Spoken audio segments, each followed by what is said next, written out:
like to thank the LTO for organizing this session and to ensure that we continue to sensitize our clients while ensuring that we are apprised of the changes in the legislation and the procedures to be followed in meeting international standards.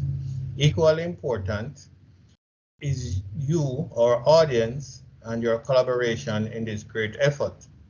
Thank you for joining this session. Without your presence, this webinar would have not been possible. Also, thanks to the presenters for giving freely of their time and taking on the challenge in delivering the material needed. The team has invested much effort and time in ensuring that the content that will be delivered will provide much needed information that is useful in assisting our tax clients in complying with the new requirements. The Common Reporting Standard, CRS, is an information standard of the automatic exchange of information regarding financial accounts on a global level between tax authorities, which the Organization of Economic Cooperation and Development, OECD, developed in July 2014.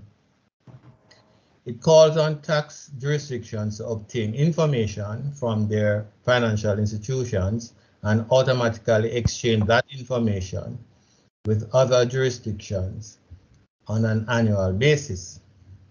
For Jamaica, recent amendments were made to the Revenue Administration Act to insert into the RA Convention of Mutual Administrative Assistance in Tax Matters, Regulations 2020, which was passed by both houses of Parliament. The legislation came into effect on January 22nd, 2021. The amendments give effect to the CRS for the automatic exchange of financial information, which is used internationally by over 100 jurisdictions to share information on taxpayers with their countries and residents. This webinar is organized to sensitize reporting financial institutions, RFIs, of their obligation with respect to the CRS. At this webinar, we have assembled some of the best technical and legal experts to help you in understanding this issue. You will be given many opportunities to engage interactively with the presenters and other participants, and I urge you to take advantage of this. The aim of the CRS to protect the integrity of tax systems by ensuring that all taxpayers are subject to tax on income, whether it is held within the island or offshore.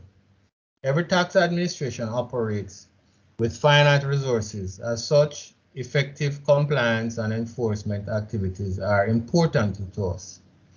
Therefore, we anticipate that at the end of this webinar, our RFIs will follow the procedures as laid out in our domestic legislation, which has been drafted in accordance with the OECD standards to help us to maintain the integrity and equity of our tax system.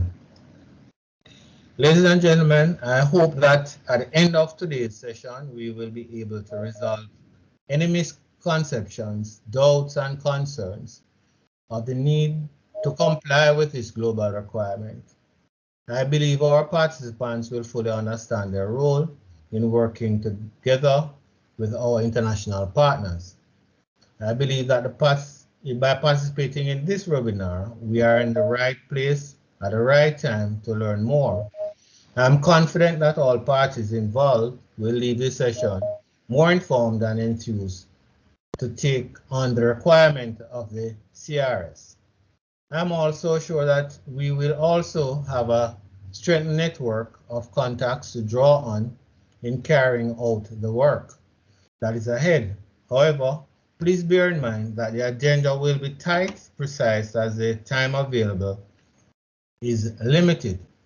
I wish you all a very successful webinar and continue to stay safe while practicing all COVID-19 protocols until we are out of this pandemic.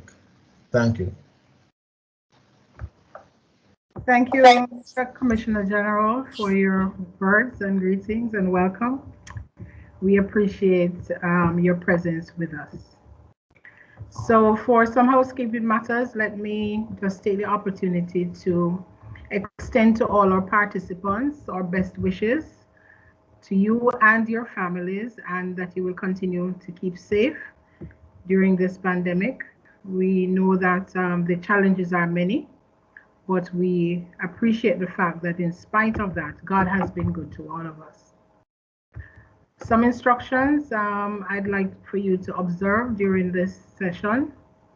But firstly, let me recognize the efforts of our General Manager, Mrs. Donnett Somerville Mills, who could not be here, unfortunately, today.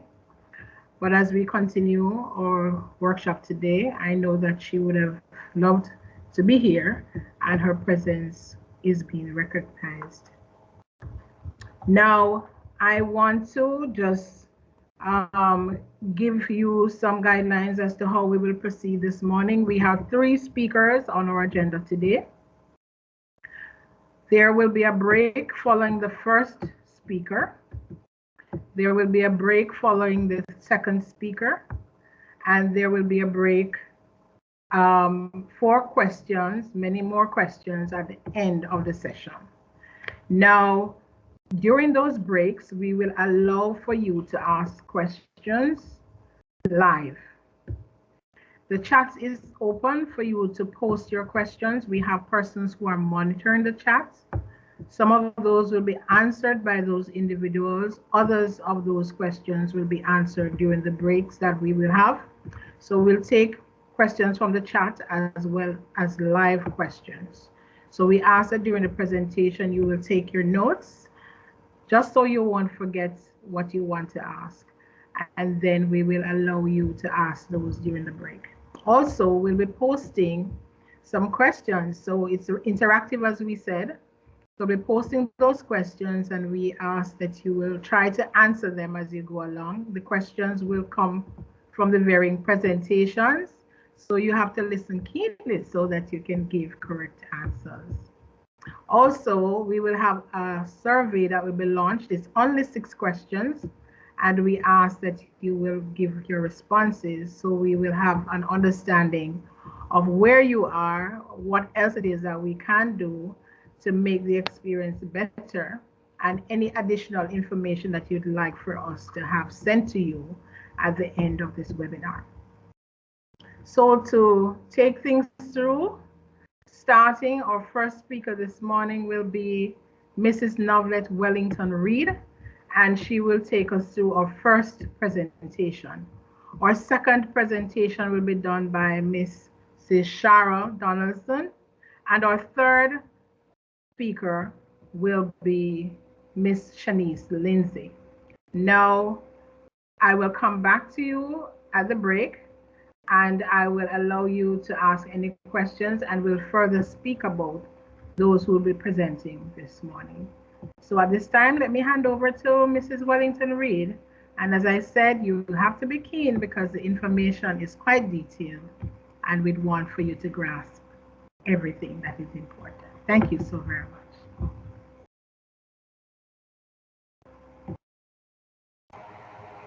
Good morning, everyone, and a special good morning to all the members who are representing the financial institution this morning. We'll be looking at the implementation of the Common Reporting Standard. Our objective this morning is that at the end of the session, you, our participants, would be able to understand the concept of the Common Reporting Standard, to know the legal authorities surrounding this standard, and also to understand the CRS process. But first, let us look at the exchange of information. Now, due to increasing globalization, tax administration across the world are now cooperating to ensure compliance and efficiency in their tax administration. This, of course, is evident through the exchange of information. Exchange of information has been a part of Jamaica for a long time. This can be found in our double taxation agreements, tax information exchange agreements, and now to include the Multilateral Convention on Mutual Administrative Assistance in Tax Matters, a mouthful. So we call it for short the MAC. This came into effect in 2019. Now, there are three main types of exchange of information. Exchange of information on request.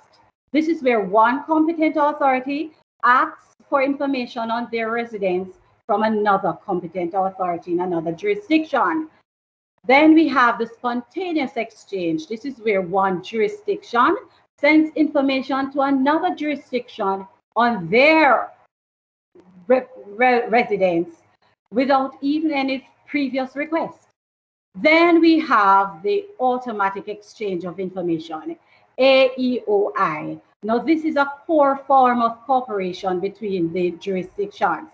This is where information on various categories are obtained by our tax authorities and sent on a routine basis and is exchanged automatically between treaty partners. These various categories could be salaries, interest, dividends, and such the like. Now, the formal definition of AEOI is that it provides for the automatic exchange of a predefined set of information between tax authorities at an agreed period of time. It requires the annual exchange of information on financial accounts held by non-resident individuals and entities in a predefined format. Now, Section 83 of our Income Tax Act gives the minister the powers to make these agreements. We also have in our domestic law the Revenue Administration Act. This incorporates other agreements, such as the Foreign Accounts Tax Compliance Act, the FATCA, which I'm sure many of you or financial institutions are already a part of. And then, of course, to include the MAC, which codifies the Common Reporting Standard. Now, there was an amendment made to our Revenue Administration Act to insert the Revenue Administration Regulation 2020. This was done in January 22 of this year. The requirements of the CRS were incorporated in this act by way of the third schedule.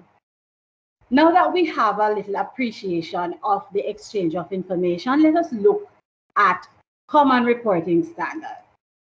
Now, it was determined by the G20 countries that we wanted to have a common standard that is used globally to facilitate the exchange of information. This gave rise to the Common Reporting Standard, which was formerly referred to as the Standard for Automatic Exchange of Financial Accounts Information. It was introduced to reduce the possibility of tax evasion. It also provides for the exchange of non-resident financial information with tax authorities in the account holder's country of residence. CRS requires the jurisdiction to obtain information from their financial institution and automatically exchange that information with other jurisdictions on an annual basis. The goal is to encourage taxpayers to engage in accurate reporting. The signing of the MAC, of course, gave rise to the CRS. Now, the MAC is a multilateral instrument which was designed to promote international cooperation for better operation of the domestic laws while respecting the rights of the taxpayer. It provides for administrative assistance in tax matters and covers a wide range of taxes to include value-added tax, tax on income, wealth, and capital. Now, the forms of administration falls into three categories. The exchange of information, which I discussed or mentioned earlier, and then we have the assistance in recovery of tax claims, also the service of documents. Now, CRS was modeled after FATCA. Both serve to encourage tax compliance with persons holding accounts and other financial assets offshore. Both were incorporated in Jamaica's legislation in a similar manner. However, there are a few differences. Under FATCA, the reporting financial institutions are required to report on US citizens only. But under the reporting standard, common reporting standard, the financial institutions are required to report on the financial institution of over 120 signatories to the map. Under FATCA, the US manages all compliance actions, but under the CRS, the compliance actions is the responsibility of the reporting jurisdiction. Information is not interrogated under FATCA. It's just validated, collated, and sent to the US. While for the common reporting standard, the information is validated, interrogated, and sorted before it is sent to the participating jurisdictions. Now, in the US, the IRS encourages compliance with its FATCA regulations by imposing sizable penalties over those companies who fail to report on their US clients. Now, companies who register under the IRS agree to withhold 30% of any payouts that are to be made to the institution if they fail to report on the status of their US clients. Jamaica does not impose a withholding tax. We, however, have penalties that are higher than those under the domestic FATCA legislations. Now, before we look at the penalties and the breaches, let us look at some key terms that are associated with the CRS. I have here about 10 of them listed. Let us start with the first one, briefly. Reporting financial institutions, RFI. This refers to a financial institution which is resident in Jamaica, but it does not include any branch that is located outside of Jamaica. It also refers to any branch of financial institution which is not resident in Jamaica, but it is located in Jamaica. RFI does not include government entities, retirement funds, exempt collective investment vehicles, and such delight. Now, the categories of the financial institutions that will be impacted under the CRS are the custodial institutions, depository institutions, investment entities, and specified insurance companies. Let's look now at the financial accounts. A financial account is an account maintained by a financial institution to include both the depository and custodial accounts. And in the case of an investment entity, any equity or debt interest in the financial institution. Also, any cash value insurance contract and any annuity contract that is maintained by the financial institution. Documentary evidence is a certificate of residence issued by an authorized government body to the jurisdiction in which the payee claims to be resident. The government body could be the government themselves or an agency of the government or a municipality.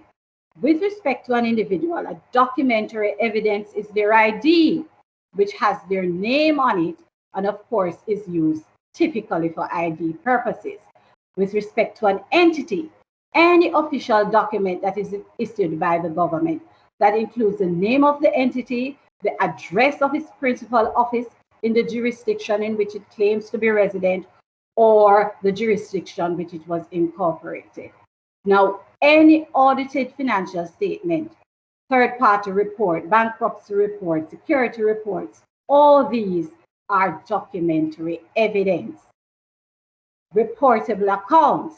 This refers to an account that is identified pursuant to due diligence procedures, which we will talk about later, that is being held by one or more reportable person or a passive non-financial entity with one or more controlling persons. Now, of course, a reportable person is an individual or entity that is resident in the reportable jurisdiction or an estate of a decedent that was a resident. It also includes a partnership, a limited partnership, or any other similar legal arrangements in Jamaica. But reportable person does not include a corporation whose stock is regularly traded in our securities market, or any other corporation that is related to it. Of course, it does not include governmental entities, international organizations, central bank, or a financial institution. Now, an account holder is the person who is listed or identified by the financial institution as, of course, being the account holder. Also, a person who benefits from that financial account or holds a position as an agent, custodian, or a signatory to that financial account. The account holder, in the case of a cash value insurance contract or an annuity contract, is any person who can access the cash or change the beneficiary. Any person who is named as the owner to the contract or as a vested entitlement to the payment. Each person who is entitled to receive payment under the contract upon maturity is considered an account holder. Passive non-financial entity, passive NFE, is one that is not active, or an investment whose income is primarily obtained from investment, reinvestment, or trading in financial assets. A controlling person, of course, is a person who exercises control over the entity. In the case of a trust, it is the trustee or the settler or the protector of that account. In the case of any other legal arrangement other than a trust, is the same person who has the ultimate effect and control over that entity. Participating jurisdiction are those jurisdictions which will be sending information to Jamaica on Jamaican residents. Reportable jurisdictions are reportable jurisdictions are countries whose residents Jamaica will be reporting. So know the difference between the participating jurisdiction and the reportable jurisdiction. Let us look at Regulation 11 of the third schedule of the Amended Revenue Act. Now, this gives the Commissioner General powers to request information or to enter the premises of any financial institution to verify returns or examine the procedures that are in place to ensure compliance of the obligations under this Act. Now, the request must be made in writing, and it should give the financial institution 14 days notice. The Commissioner General may request that the financial institution produce books and records or documents and information explanation to help in this examination. The request may also ask that the financial institution make copies of these books, records, documents that are required. Once a breach is identified, a notice of breach will be sent to the taxpayer. The taxpayer can apply to the revenue court if aggrieved. However, payment should be made within 30 days after the notice of the breach is served or after the appeal is settled. Interest, of course, will be applied according to the rates in the Tax Collection Act. Now to the fines and breaches and penalties of breaches.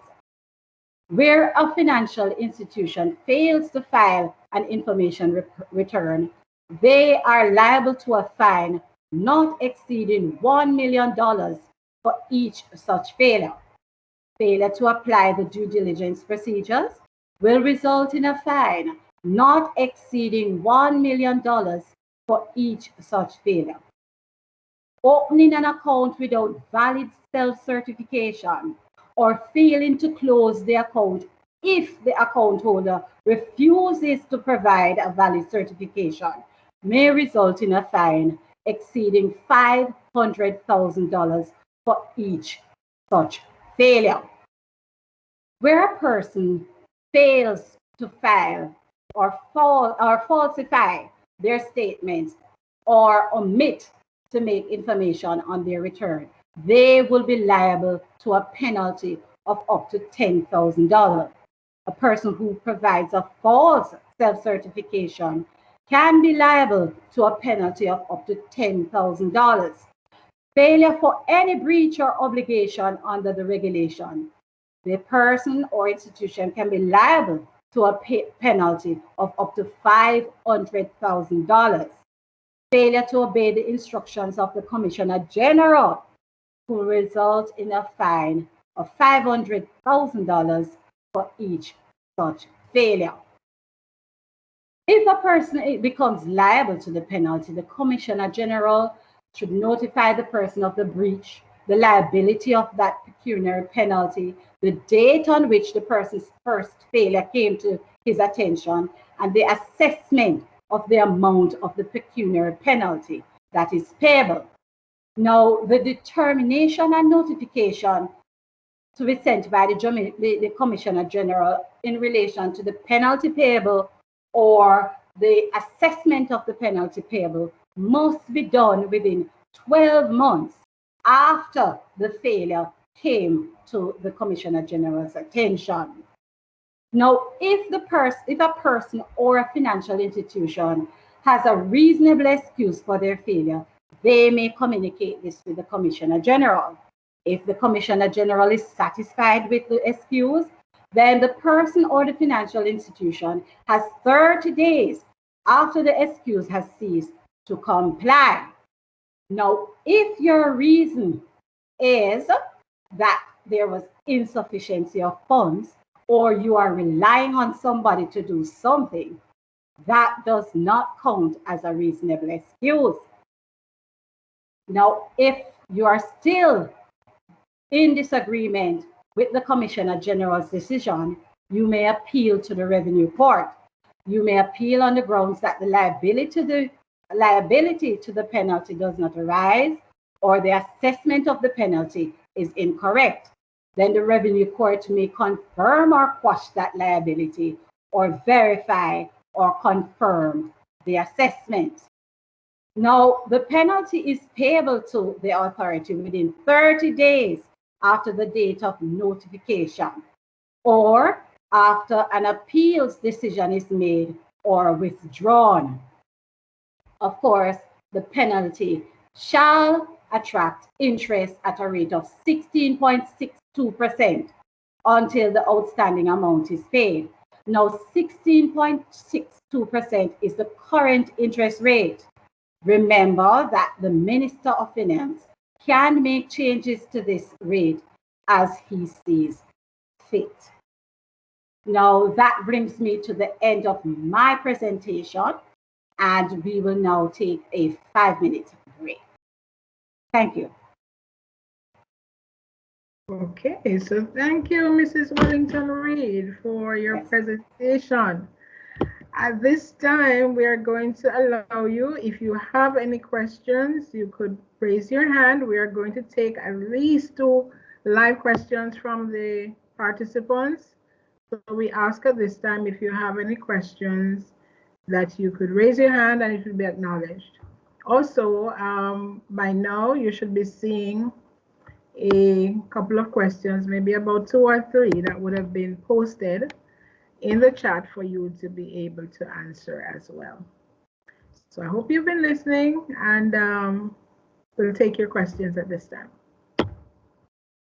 I'm not seeing any hands up. Okay, I'm seeing Karen. I'm going to just ask to indicate your institution when you ask your questions, please. So let me take Karen first, and then I see Mr. Paul Coburn.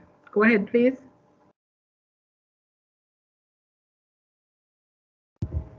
Karen?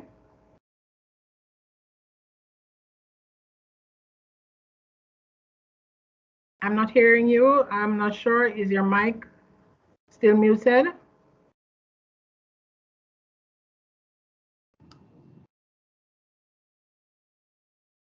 She's indicating she has no questions, so we can go to Mr. Coburn. Okay, Mr. Paul Coburn, go ahead, please. Hi, morning to the team and to the participants. I'm Paul Coburn, PricewaterhouseCoopers. Will the presentation be shared with the participants? Yes, it will be. Thank you. You're welcome. I'm seeing Pat Tennant. You may go ahead, please. Hi, good morning. So two quick questions. Thank you for the presentation. It was a little fast-paced, so I may have missed it. So let me ask, what does it mean when you said that CRS reporting was interrogated versus FATCA that wasn't? Can you just detail out what is meant by that? And also the interest, the penalty, the interest rate of 16.626, is that per day, per year? Can you explain further? Okay, so let me take your first question, and then I'll ask Shara to answer the second question. So what she actually said was that the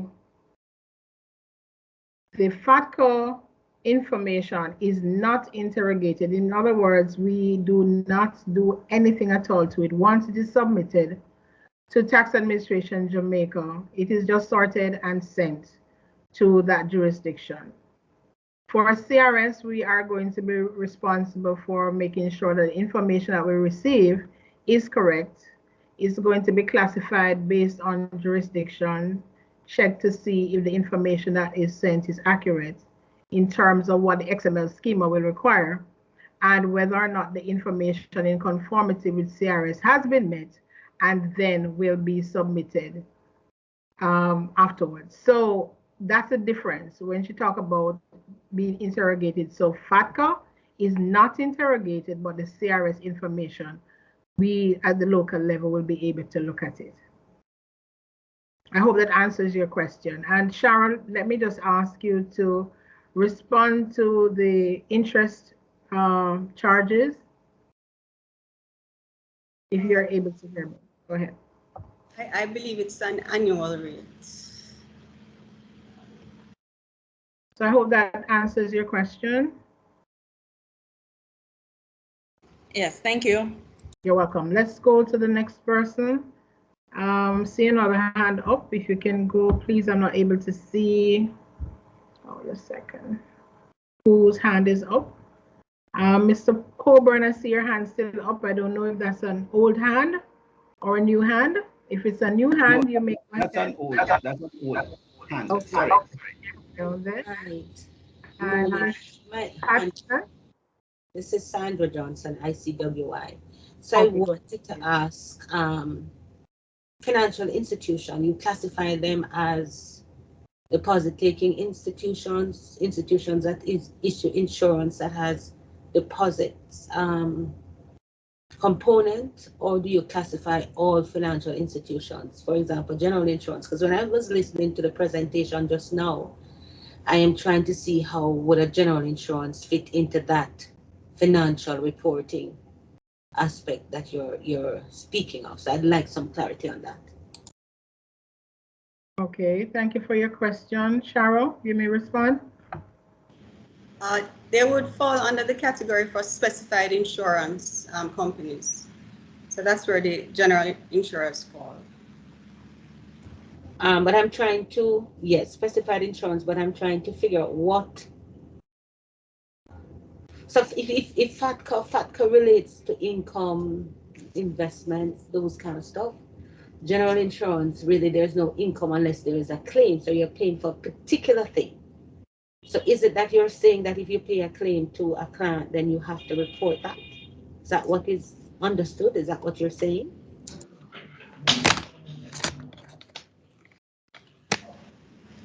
So the insurance accounts that the standard focuses on are mostly annuity contracts and life insurance accounts with investment components. So those are the kinds of accounts that the specified insurer would have to be reporting on. Okay, so which is why I thought that it would then not include general. The general insurance is providing insurance on property, motor vehicle. Oh, okay. No, those policies are not. Oh, okay. All right. Thank you. All right. Anna, thank you so much for your question. Is there any question in the chat that you'd like for us to respond to? Anna? No, all questions in the chat have been addressed. Awesome. So I'm seeing one more hand up. PT, I'm not sure who that person is. You may go ahead and ask your question.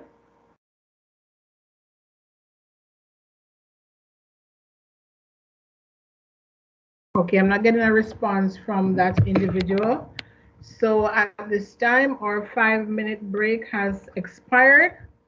And so we are going to move on to our next presentation, which will be given to us by Mrs. Shara Donaldson, and she is Senior Legal Counsel. And at this time, I'll hand over to Shara. Thank you so very much for participating.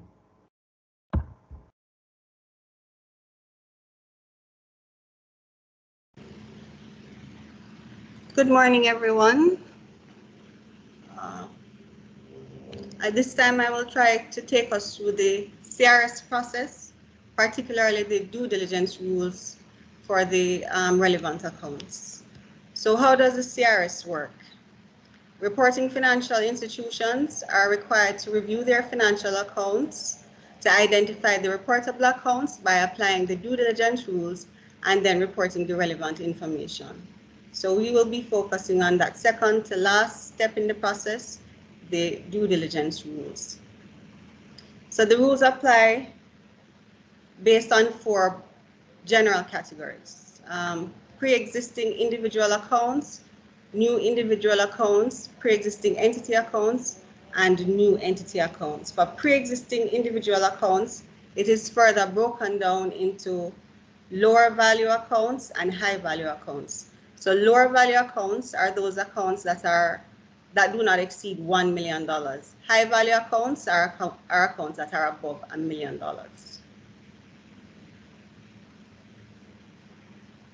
The process of identifying reportable accounts involves the search for certain indicia. And for individual accounts, the indicia that you're required to search for are identification of the account holder in a reportable jurisdiction, the current mailing or residence address, including a PO box address in a reportable jurisdiction, 1 or more telephone numbers in a reportable jurisdiction, and no Jamaican telephone number, standing instructions, except with respect to depository accounts, to transfer funds to an account maintained in a reportable jurisdiction, or currently effective power of attorney or signatory authority granted to a person with an address in a reportable jurisdiction. Or finally, a hold mail instruction or in care of address in a reportable jurisdiction if the financial institution does not have any other address on file for the account holder.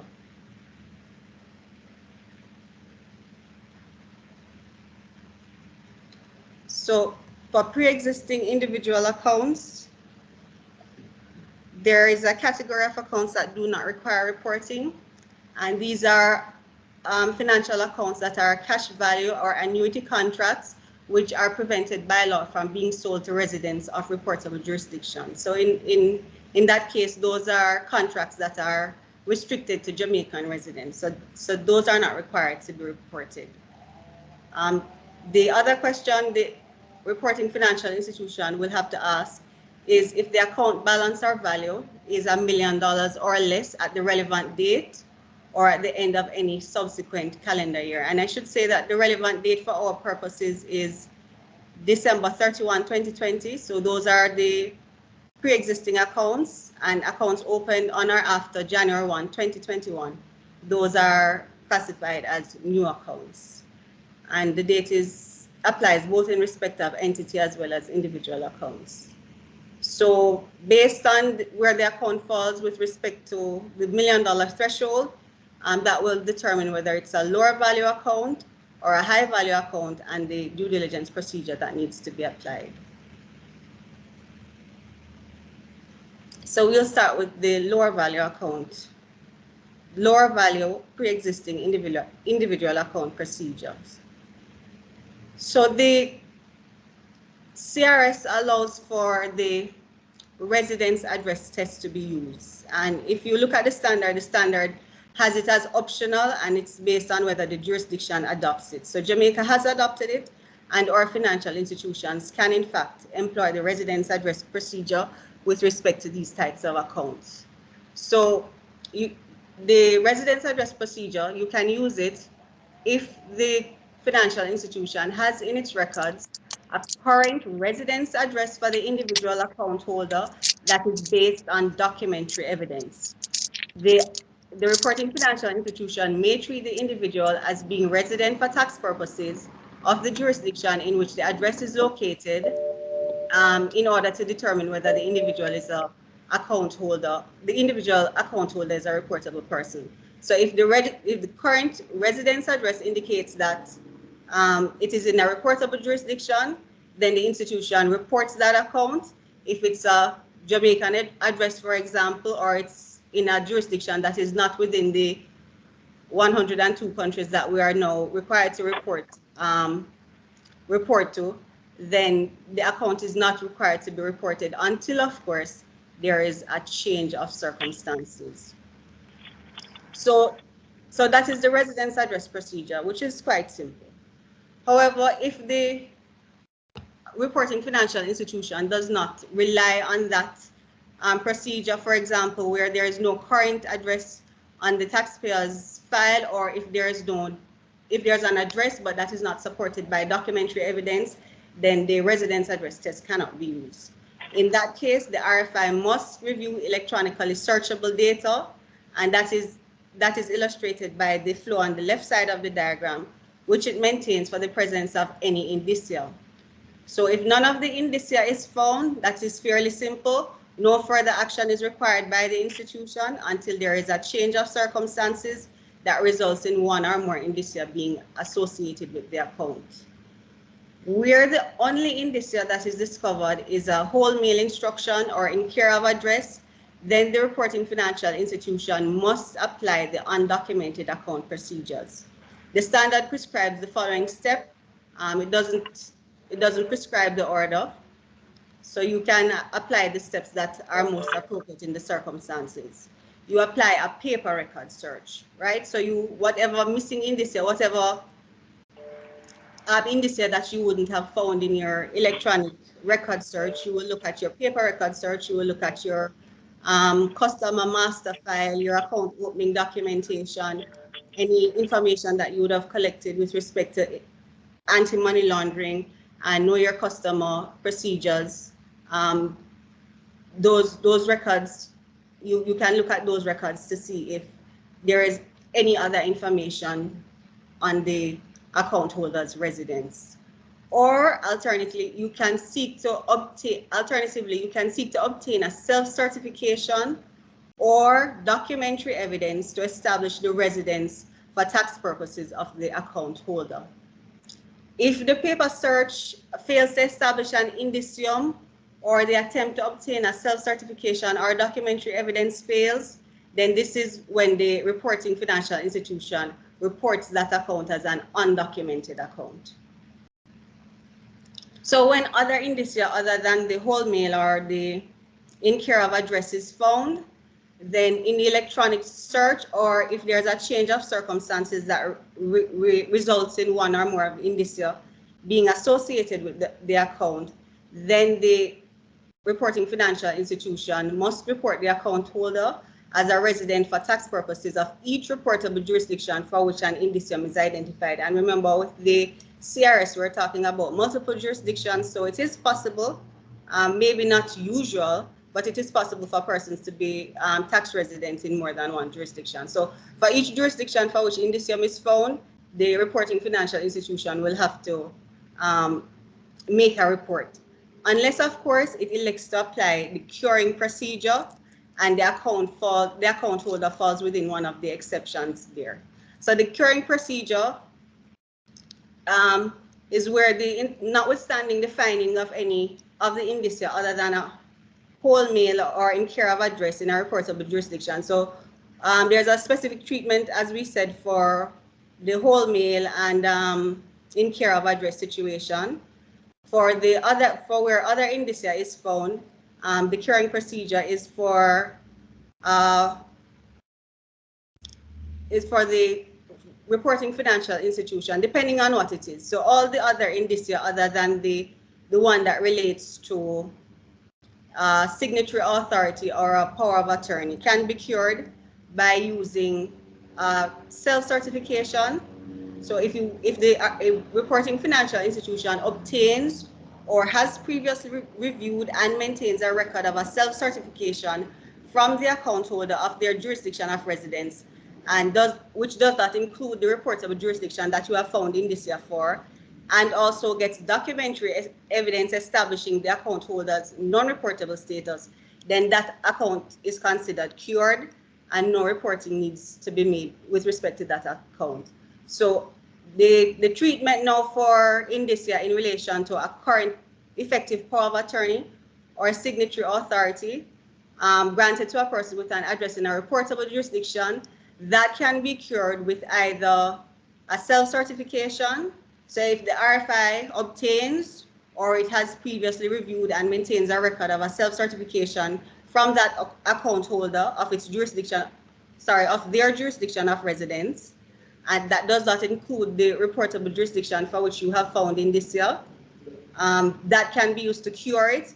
Or if the person presents you with documentary evidence, or the institution has documentary evidence establishing the account holder's non-reportable status, so that can be cured. So the difference between the two curing procedures is with respect to indicia other than the signatory authority and the power of attorney, you would need both the self-certification and the documentary evidence. The signatory authority or the power of attorney can be cured by obtaining either the self-certification or the documentary evidence. So if the indicia can be effectively cured, then no reporting is required with respect to the account. If it cannot be cured, then the reporting financial institution has to report that account. So we will move on to pre-existing high-value individual accounts. So this is the enhanced due diligence procedures for high-value accounts. So these are accounts over $1 million US. The reporting financial institution must review electronically searchable data which it maintains for any indicia. And if we can recall what the indicia were, if the institution's electronically searchable databases includes fields for and captures all the data in respect of those indicia, then the end of the matter in terms of a search would be the electronic search. So if for any reason, or if any of the fields such as the account holder's residence status, the account holder's residence address and mailing address currently on file, the account holder's telephone number, standing for accounts other than depository accounts, where there are standing instructions. If your electronic system captures this, then you won't need to proceed to a paper record search. If, however, any of this is, any indicia is not reflected in your electronic system, you will have to move on to doing a paper record search for the missing indicia.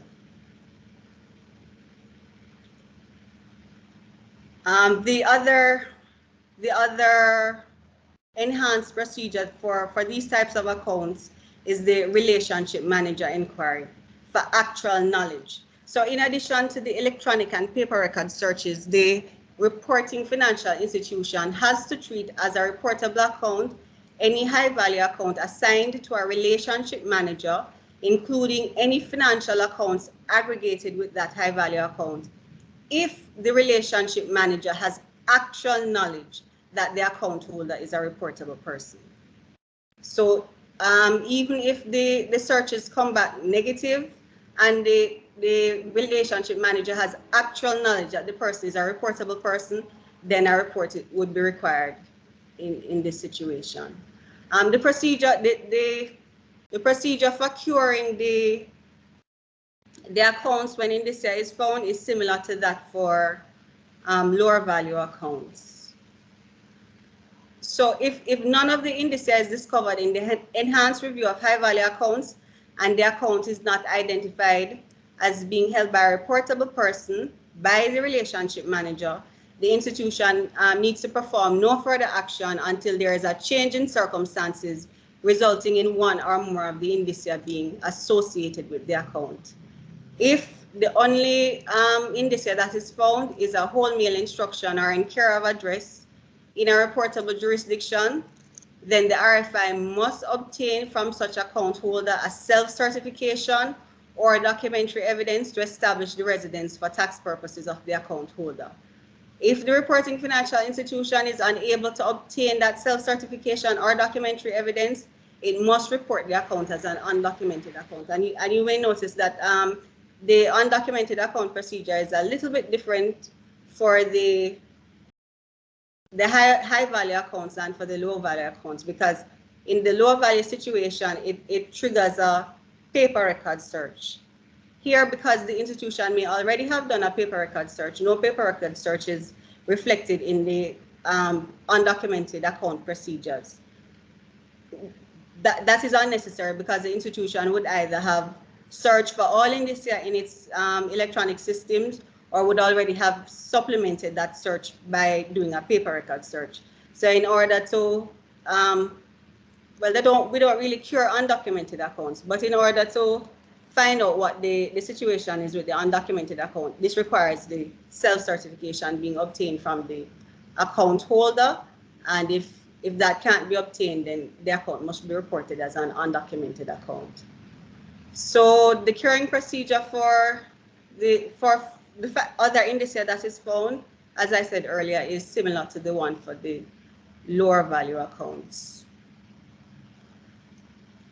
So if a pre-existing individual account is not a high value account as of the 31st of December 2020, but becomes a high value account as of the last day of a subsequent calendar year, the reporting financial institution must complete the enhanced review procedures for that account within the calendar year following the year in which the account became a high value account.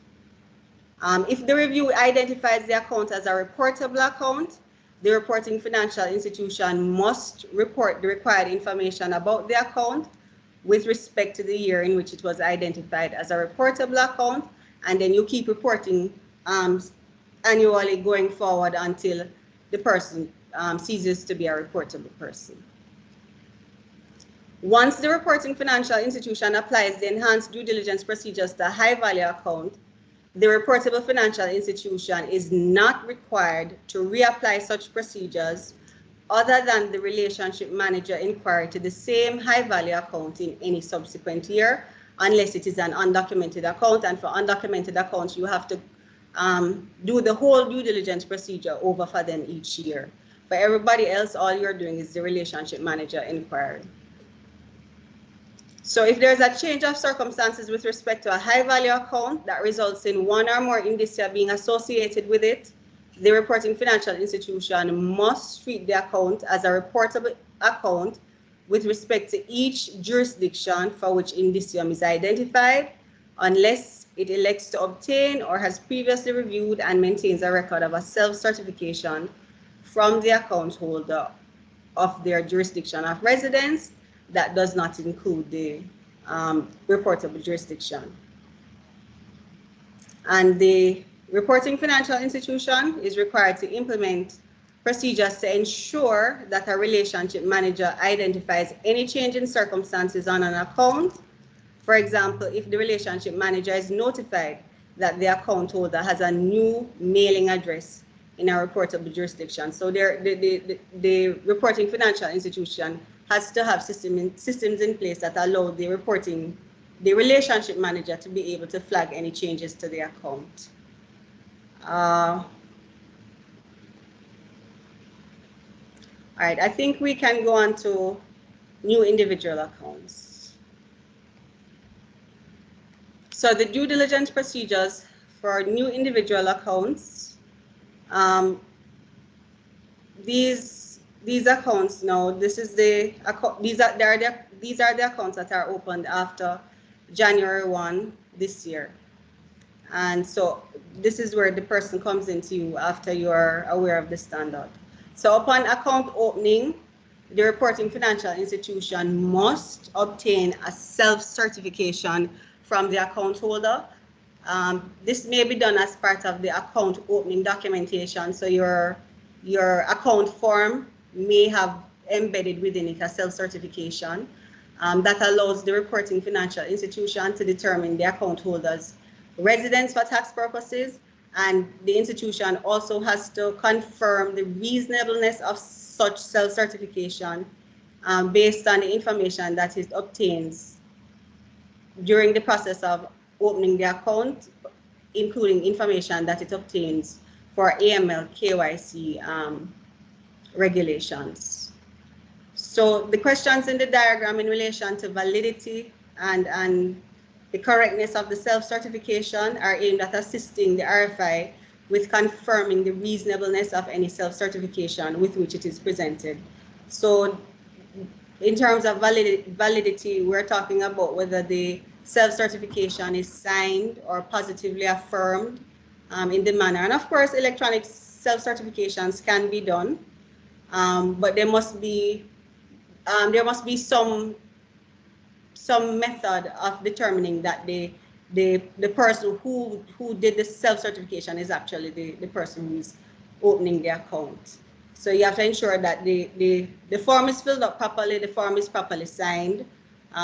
In terms of whether the self-certification is incorrect, if you have other information that is inconsistent with what the person is putting on the self-certification, then you have to look at this. You have to probably get an explanation from the account holder why that is so, and to either the thing is incorrect, the self-certification is incorrect, or an explanation is made by the person to say why it is that they are opening their account with a French passport, but they're still a Jamaican citizen. So they would have to provide an explanation, and you would have to make a record of what the explanation is and possibly collect documentary evidence to back that up. So based on that self-certification, you will determine whether the person is resident in a reportable jurisdiction or not. So if the self-certification, correct, valid, says they're resident for tax purposes in a reportable jurisdiction, the way the standard phrases this is that if the self-certification says they're reportable in a reportable jurisdiction, you go back and ask for a TIN and you ask for their date of birth. But in practice, I suspect that you would have to do this at the same time, right? So you would also have to collect, if they're reportable, you would also have to collect their TIN, the equivalent of RTRN, whatever that is, and their date of birth. And you would need that to report. If they're only resident in Jamaica, for example, don't have any ties anywhere else, they're not reported until there's a change of circumstances and the reporting financial institution knows or has reason to know that the original self-certification is incorrect or unreliable, may need updating. And in this case, the reporting financial institution cannot rely on the original self-certification and must obtain a valid self-certification that establishes the residence for tax purposes of the account holder. The standard does allow some time for this to be done. I believe it's the later of 90 days from the discovery or the last day of the calendar year in which it is discovered. So whichever is later, the reporting financial institution has that time. All right, so that is the due diligence procedures in respect of individual accounts. Quite simple, right? So now we will go on to the due diligence procedures for entity accounts, starting with the pre-existing entity accounts. So for entities, you will have to determine, okay, let me just do the threshold first. So pre-existing entity accounts with an aggregate balance or value not exceeding $250,000 as of December 31, 2020, do not need to be reviewed, identified, or reported unless the reporting financial institution elects otherwise. You can do so in respect of all your pre-existing entity accounts, or you can do so in respect of a clearly identifiable group of such accounts.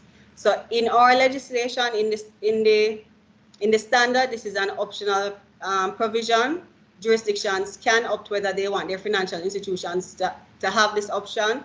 In our legislation, we have adopted this option. So for pre-existing entity accounts, reporting financial institutions do not actually need to report on them if they are below the threshold.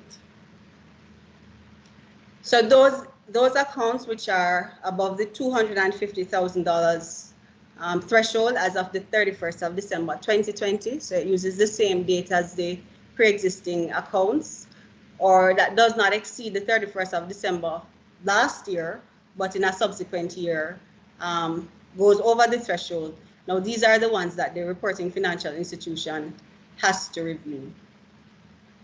So entity accounts that are reportable are accounts that are held by one or more entities that are reportable persons themselves. So the account holder, the name on the account, that person is a reportable person, or the names on the account.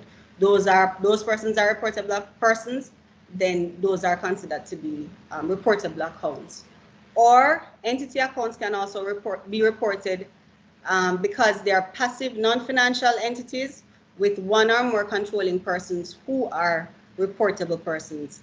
And then in that instance, they have to be reported, right? So it is possible for multiple reporting to be done with respect to one account. So the due diligence procedures for entity accounts involve a two-stage procedure. So the first step requires the reporting financial institution to determine whether the account holder itself, so that entity, is a reportable person. And this should be done by reviewing the information that the institution maintains for regulatory or customer relationship purposes, including AML KYC procedures, to determine the account holder, to determine if the account holder is resident in a reportable jurisdiction.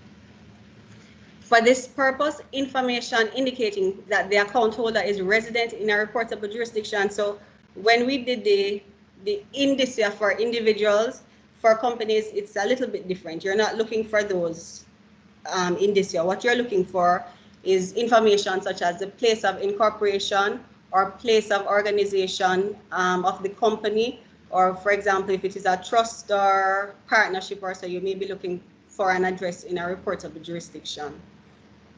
So if the information indicates that the account holder is resident in a reportable jurisdiction, the reporting financial institution must treat the account holder as a reportable account unless it obtains a self-certification from the account holder or reasonably determines, based on information in its possession or that is publicly available, that the account holder is not a reportable person.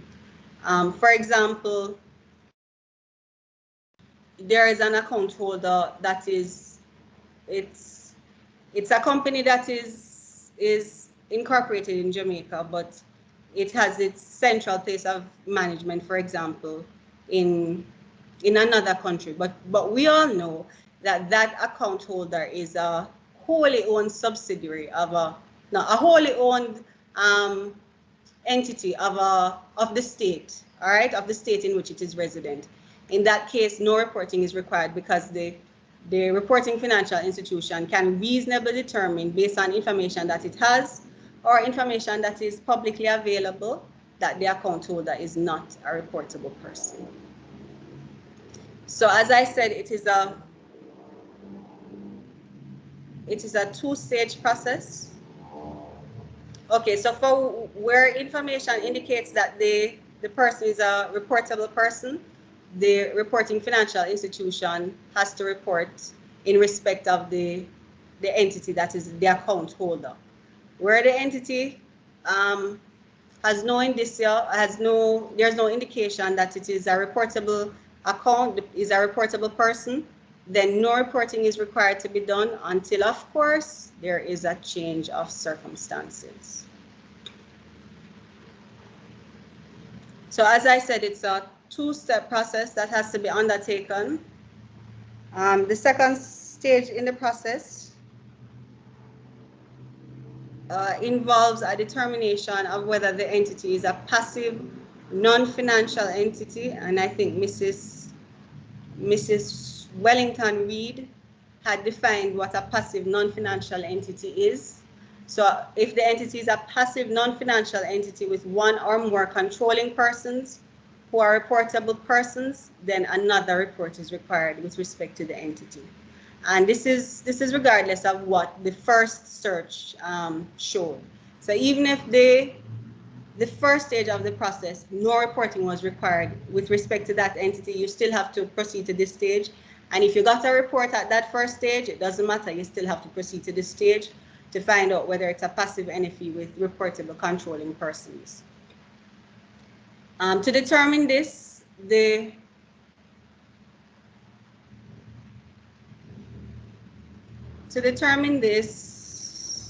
reporting financial institution must obtain a self-certification from the account holder to establish its status unless it has information in its possession or that is publicly available based on which it can reasonably determine that the account holder is an active non-financial entity, or it is a financial institution other than a non-participating professionally managed investment entity.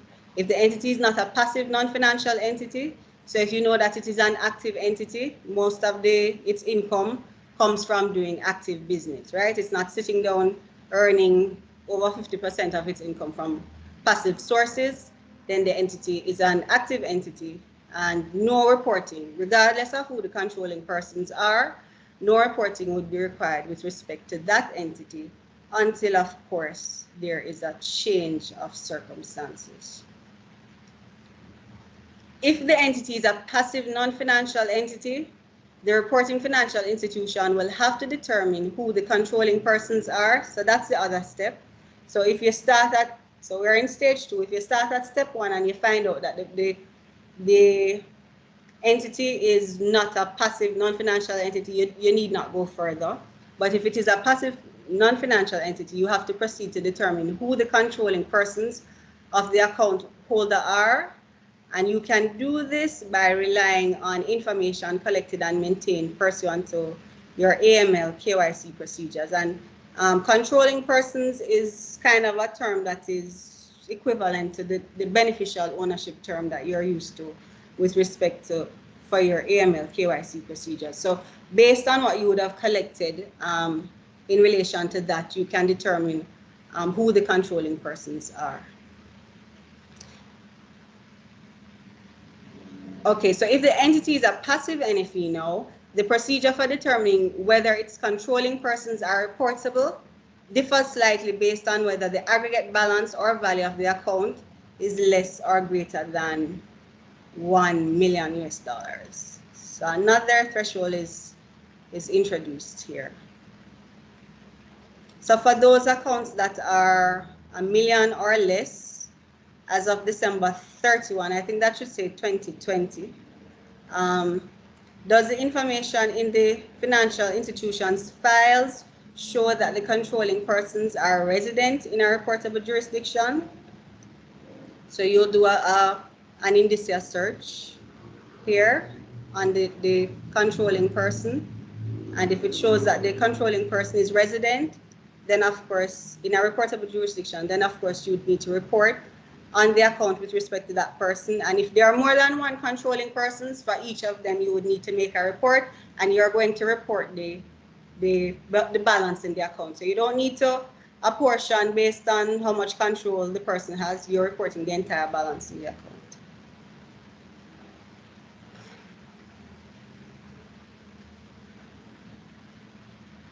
Okay, so if the information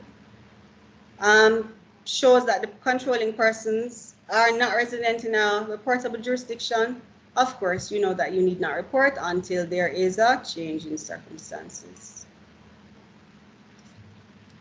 So for accounts which are above the $1 million threshold, in order to determine whether its controlling persons are reportable, the RFI may rely on a self-certification from the account holder or such controlling person indicating the jurisdiction of which the controlling person is a resident. So the entity itself can give you a self-certification telling you where its controlling persons are resident, or you can get the self-certification from the controlling persons themselves, telling you where they're resident. In the case that you cannot obtain the self-certification, you can do an indicia search to make the determination, and based on what you find in that search, you report accordingly. If, and this goes for all the times that you collect a self-certification. If there is a change in circumstances with respect to the pre-existing entity account that causes the reporting financial institution to know or have reason to know that the self-certification or other documentation associated with the account is incorrect or unreliable, then the reporting financial institution must redetermine the status of the account by repeating the relevant due diligence procedures. Okay, so that was it for pre-existing entity accounts. And remember, those accounts are subject to the threshold. Now on to new entity accounts. There's no threshold here, right? So these are accounts that you open after the CRS has taken effect, and you know that the CRS is now in effect, so you know that you get the information upfront from the horse's mouth. Similar to pre-existing entity accounts, the due diligence procedure is also a two-stage process.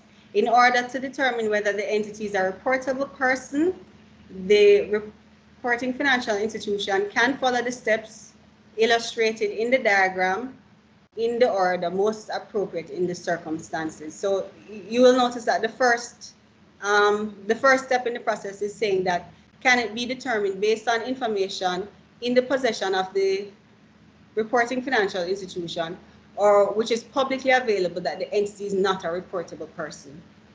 All right. If not, a self-certification by the account holder is obtained. This really relates to those circumstances where there are entities that are, by definition, not reportable, right? So there is information out there that says that they're a governmental entity or any other entity that is not a publicly traded entity. Those are not reportable. So if the institution knows that, then the institution will know that no report needs to go out with respect to that person. They can still obtain a self-certification from the account holder, even if the account holder tells you that they are reportable they are a reportable person, or all right, that's not what they tell you. They tell you that they are resident in a reportable jurisdiction. So if the self-certification tells you this, if you obtain this first, you don't need to proceed with reporting if you have information otherwise that says that they are not reportable. So you may take the step that is most appropriate in the circumstances. And of course, when you get a self-certification, the reporting financial institution has to confirm the reasonableness of such self-certification. So it's not just about collecting the self-certification and the person gives you any old self-certification.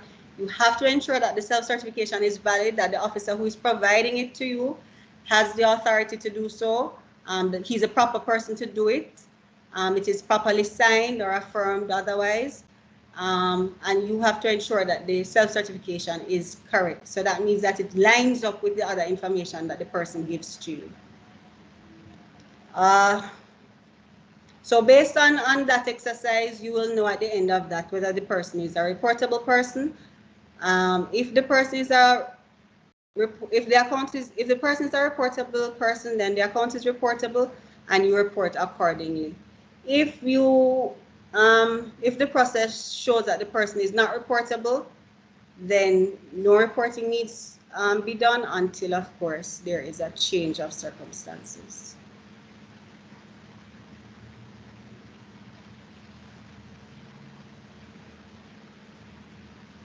Okay, so until the second stage of the process.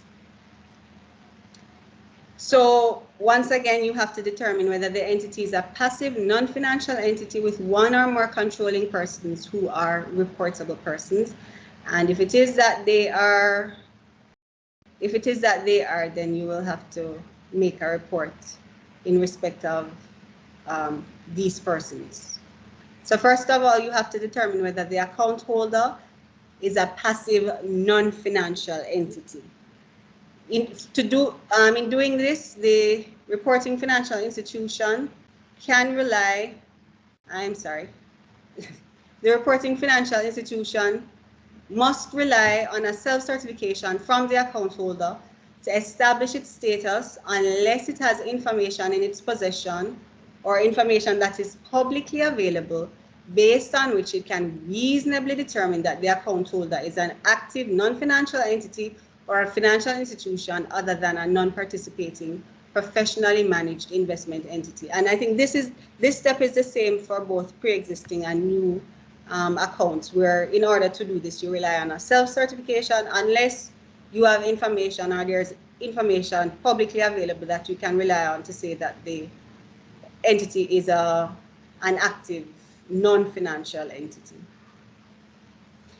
If it is that the determination at that point is that the entity is active, you can leave that alone right there. If it is a passive non-financial entity, the person has told you in their self-certification that we are a passive non-financial entity, then you have to go further now and determine who are the controlling persons. And similar to the process for pre-existing entity accounts, determining the controlling persons can be done by using information that you have already collected and maintained pursuant to AML KYC procedures. And then the last step in the process now will be determining whether the controlling person of a passive non-financial entity is a reportable person. And in this case, this is a new entity account. You rely on a self-certification from the account holder or a self-certification from the relevant controlling person to do this step. And of course, depending on what comes out at the end of the process, if the controlling person is a reportable person, then you make a report to the respective jurisdiction on that person, reporting the entire balance of the account. And I think that is the end of my presentation, and you get to have a break. Thank you. Okay, thank you, Shara. We have come to the end of the second presentation. Let me thank Mrs. Donaldson for that. I am sure that that was a lot to digest, I know. So we have been monitoring the chat and we've been responding to some questions there. So during this break, I want to allow, as per usual, to have you ask any questions. We have only 10 minutes for the break, so we will contain our question and answers to that break.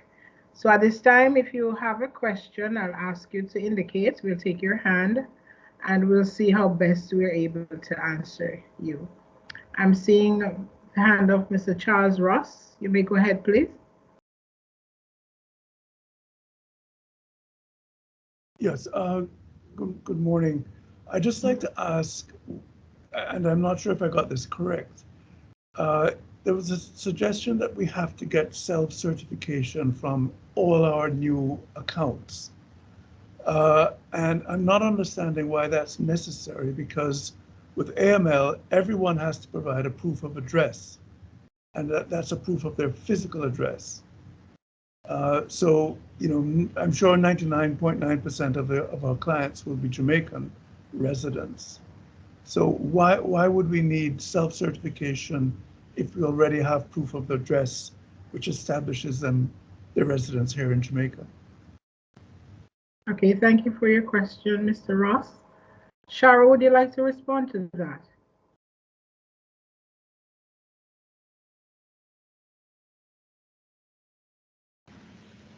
Okay, so I think self-certification is required. It's if it is that the institution has procedures in place already, that they collect the information that would be required in a self-certification, then you may proceed with that. But you have to ensure that you have all the information that would be required. The thing is, the law does require you to have a self-certification, and when the auditors come around to check that you're complying with the standards, they are going to look to see this. So it may be that you collect the information that you need for your AML KYC procedures on the self-certification.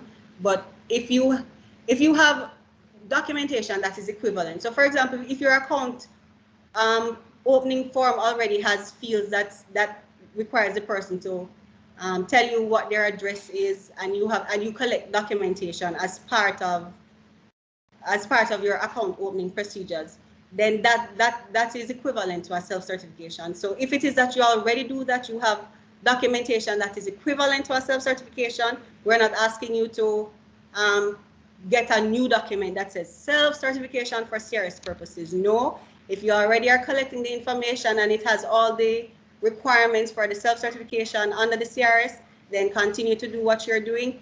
If not, then you will have to modify your procedures, modify your form to ensure that you have all the information that the self-certification requires.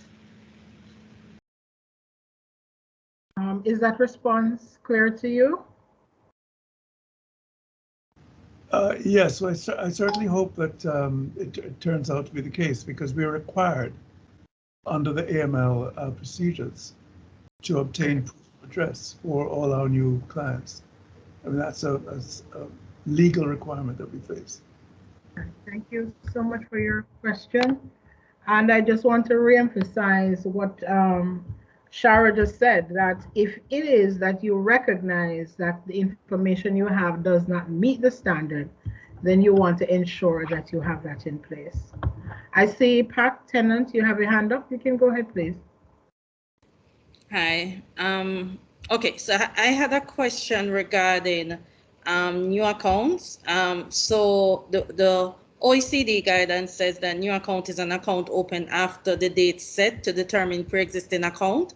And in the presentation just now, my understanding is a new account is any account opened after December 31st, 2020 in Jamaica. However, the guidance does indicate that the jurisdiction may modify the definition of pre-existing accounts so that certain cases, an account that would otherwise be treated as new would instead be treated as pre-existing. Given the circumstances in which we're training now in September, would a new account, would you be changing the date set for determining pre-existing account, where a new account will be treated as pre-existing? Thank you for your question, Ms. Tennant. Shara, you may want to respond to that. Well, I think the presentation that comes up next deals with the modifications that you can use, but I don't think the procedure for treating pre-existing accounts or new accounts as pre-existing accounts has anything to do with changing the date. It's just that the account, the date is concrete. The date for new account and pre-existing account, that is not going to change. I think the procedure is that you can treat it as a pre-existing account if you have all the information with respect to that account already, and you would need to collect any new information in the account opening process. So in those circumstances, you can treat that new account as a pre-existing account. But it doesn't have anything to do with, we're not toggling with the dates at all in order to apply that modification. So the dates are not going to change.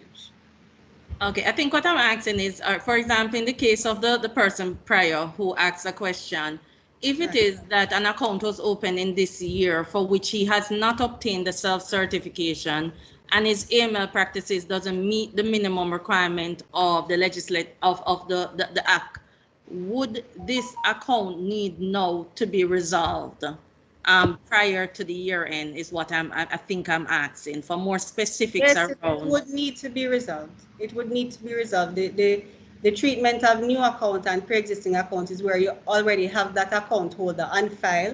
You have an account for them and they open an additional account. And you treat it as a pre-existing account because they already have an account. Person comes into you and they're opening a brand new account. You didn't collect the self-certification when you should have. Call them back, collect the self-certification from them because that's a new account and you need to apply the new account procedures. Okay, thank you. There are two hands still up. Let's go ahead and take that. I'm not sure who those participants are, but you may go ahead, please. Ms. Tennant, your hand is still up. If that's not a new hand. Okay, go ahead. There's one more participant asking a question. Go ahead, please. Yes, good morning. This is Monique Slowly from Barita Investments. Thank you for your presentation. I don't know if it will be in a presentation coming up. I was wondering if the CRS will apply in any way to financial institutions, that is financial institutions who are clients, if any way, because I noticed we were with non-financial entities. Okay. All right, I believe that will be addressed in the next presentation. So we ask for you to look out for that. If it is not sufficiently addressed, then at the end of that segment, you may ask your question again. Thank you so much for your questions.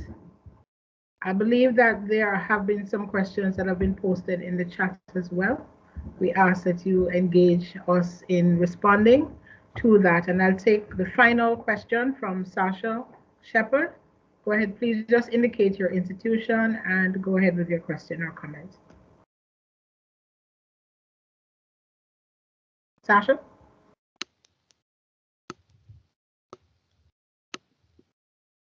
Oh, okay. Good day to you. Good morning. Yes. Are you hearing me? We're hearing you clearly. Okay. I just needed clarity on the accounts where you have power of attorney in terms of how to treat with. I have an idea, but I need a clear understanding. Yes, you have a power of attorney. That is the person responsible for transacting business. In this case, is the actual account holder that you would be doing the reporting on if the person is a reporting person, right? Shara, would you like to take that, please? Yes, it's still the account holder that you're reporting on. Okay. Yes. All right, thank you. Thank you too for your question. Okay, we're going to, I see one more hand up, so I'll take that and then we close. I'm hoping that's not Sasha's hand still up. If it is, it's not a new hand, is it? Okay, it seems like Sasha's hand is still up. Let me thank you so much for your participation so far, and we are going to move at this time into our next presentation, which will be done by Shanice Lindsay. And again, this last presentation will tie the two presentations that have gone before, and any remaining questions that you may want to ask, we will have them at the end of this presentation. Thank you so very much for being so keen and for giving us the opportunity to explain to you. So at this time, Shanice, it's over to you.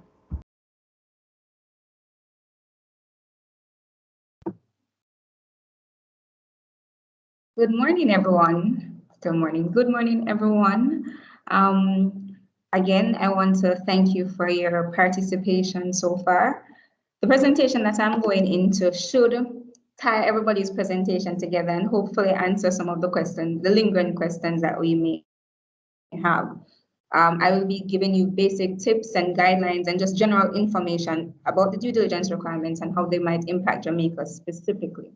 I'll also be looking somewhat at the context and background of the CRS and how in the implementation in Jamaica, we would have modified it to fit our local circumstances. The focus will be, as I had indicated before, the focus will be on general tips, general guidelines, and if at the end of it, we still have any questions, I'm hoping I can answer those as well. So one of the first things to note is that having gone through your due diligence procedures, you treat an account as a reportable account from the date you have identified it as such based on the due diligence procedures that you would have done. You then report on that account in the following calendar year that the information relates to. So you identify an account as a reportable account in June 2020, what year are we now? 2021. You note that you realize that it is a reportable account having done your due diligence procedures. In 2022, when you're doing your report, you're going to be required to report for the entire calendar year of 2021 in respect of that account. So you're going to report on the balance or value of the account, and you're going to determine that as at the last date for the calendar year. Now, we acknowledge that some financial institutions have reporting periods that are different from the calendar year, in which case that institution is going to report on the balance or value on the last day of the reporting period that ends with that calendar year. Please note, if an account has a negative balance, then you would deem that account to have a nil balance and still have to report on that account. Also, based on our discussions, you will have noted that the CRS is denominated in US currency. So for the purpose of our conversion or the conversion of any account that is not in US currency, you use a spot rate of exchange on the day that you're determining the threshold in respect of that account. Another point to note is if an account is held by an individual as a partner of a partnership, then that account is one of the financial accounts of that entity. So that partnership entity will, in essence, have multiple accounts in respect of that entity. Mrs. Redan also talked about passive NFEs and the controlling persons in those passive NFEs. You may have an instance where the controlling persons in a passive NFE are reportable persons, and the NFE itself might be a reportable person. In such case, you will be required to report on the controlling persons as well as the NFE itself. And again, there are particular rules and guidelines in respect of that. We also wish you to note that in determining what are the general due diligence requirements, we want you to always consider looking through the CRS, which we would have mentioned, or having a very good idea of the terms and conditions of the CRS, but these must be read in conjunction with the amendment to the Revenue Administration Act, the regulations that were passed in 2021, as noted by Mrs. Norbert Reed, in her earlier presentation. In order to understand what it is you're required to do, you have to read both pieces, one piece of legislation and the CRS together in order to determine what are the rules in respect of your particular entity. Mrs. Reed also mentioned that whilst we have general due diligence requirements, we appreciated that we have changing business environments and different companies may have different ways of doing business. What we decided to do then in our legislation is we incorporated some modifications to the due diligence procedures that can be done by various institutions if it is that would be a more seamless transition for them, because we do want to make this compliance as easy as possible for the financial institutions who will in turn have to communicate with their clients. And so some modifications that are available is you can choose to apply the resident address procedure to a lower value account. Mrs. Reed Donaldson has spoken about that in her earlier presentation. She had indicated that you have options. You can choose the residence address procedure, or you can do a thorough search of your electronic records for the relevant data. These are the options that are provided to you, and it depends on the financial institution to decide what might be easier or more in keeping with their business practices. Also, a reporting financial institution may choose to apply the due diligence procedures for a high value account to a lower value account.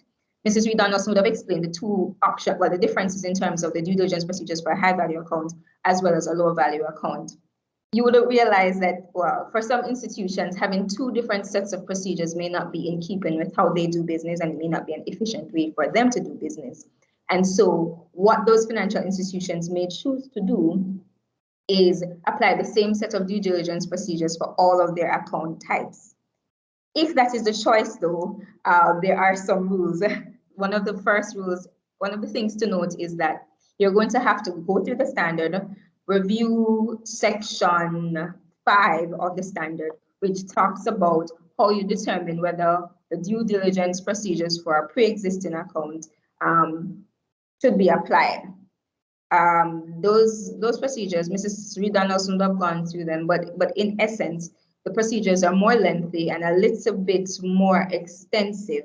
However, you may choose to just apply those procedures depending on how your business works and what might work best for you. You may also choose to apply in a particular calendar year the due diligence procedures for a new account or a new entity account to the respective pre-existing accounts. That is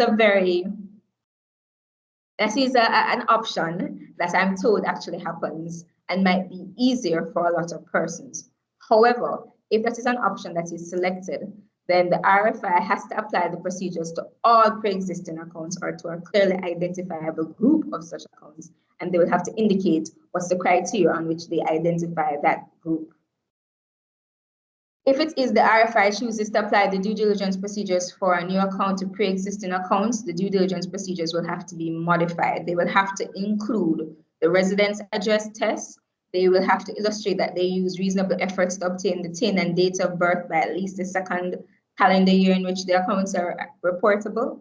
And they will have to indicate the accounts which are not required to be reviewed, identified, or reported, whether they be individual accounts or entity accounts. And these procedures and these rules must apply to the new account.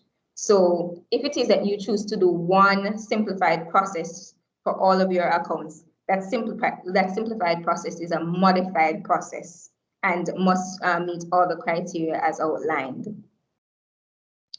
Also, if it is that there is an individual beneficiary who's other than the owner of a cash value insurance contract or an annuity contract and they're receiving a death benefit, the RFI may deem them to not be reportable, unless of course they have reason to know otherwise. So generally speaking, those persons would be reportable, but an RFI can deem them not to be reportable. However, the circumstances for same are outlined in the CRS, and you will have to indicate that they meet the criteria in order for you to proceed as such. Also, RFIs can treat a financial account, such as a member's interest in a group cash value insurance contract or a group annuity contract, as not reportable until the date of payment, provided certain conditions are met. And this is, of course, of particular relevance for the insurance companies. We acknowledge that this might be new for a lot of persons, and there are already standardized industry coding systems that classify pre-existing accounts, etc. The RFIs do have the option of using those standardized industry coding systems to classify their accounts, but if it is that they elect to do so, then they have to indicate same to us when they're making their reports. So those are the modifications that are generally allowed. The Common Reporting Standard also provides additional modifications that could have been allowed. However, in many instances, Jamaica did not opt to choose those. So again, when you are reading the Common Reporting Standard, you have to read the standard in conjunction with the amendment to the Revenue Administration Act to see what are the parts that have been incorporated into our domestic legislation.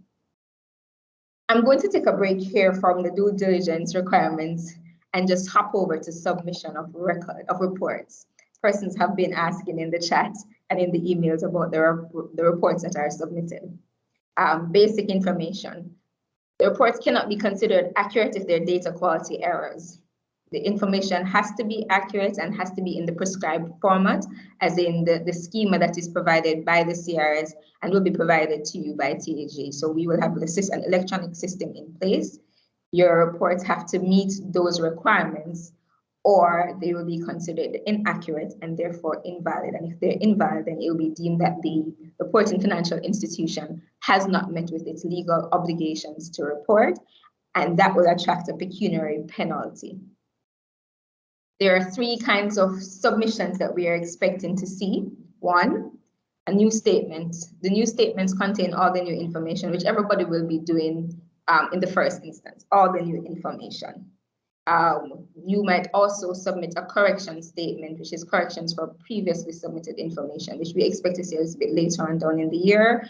If it is that we indicate to you that there are data errors, because as Mrs. Novelet Reed would have indicated, we will be interrogating the information, and where there are data errors, and once it is within the timeline, we will be indicating to you that there are data errors and you will be submitting correction statements. What is the other option is nil statements. A nil statement is that having done the due diligence procedures, you have found no reportable accounts. There's no data to report. That is another statement that must be or can be made by a reporting financial institution. So those are the three types of submissions we are expecting to see. I'm going to hop back into our general reporting requirements. We have talked at length about how the due diligence procedures work, and that you have to make the reports, and that you have to make the reports at whatever date that you have to make the reports at.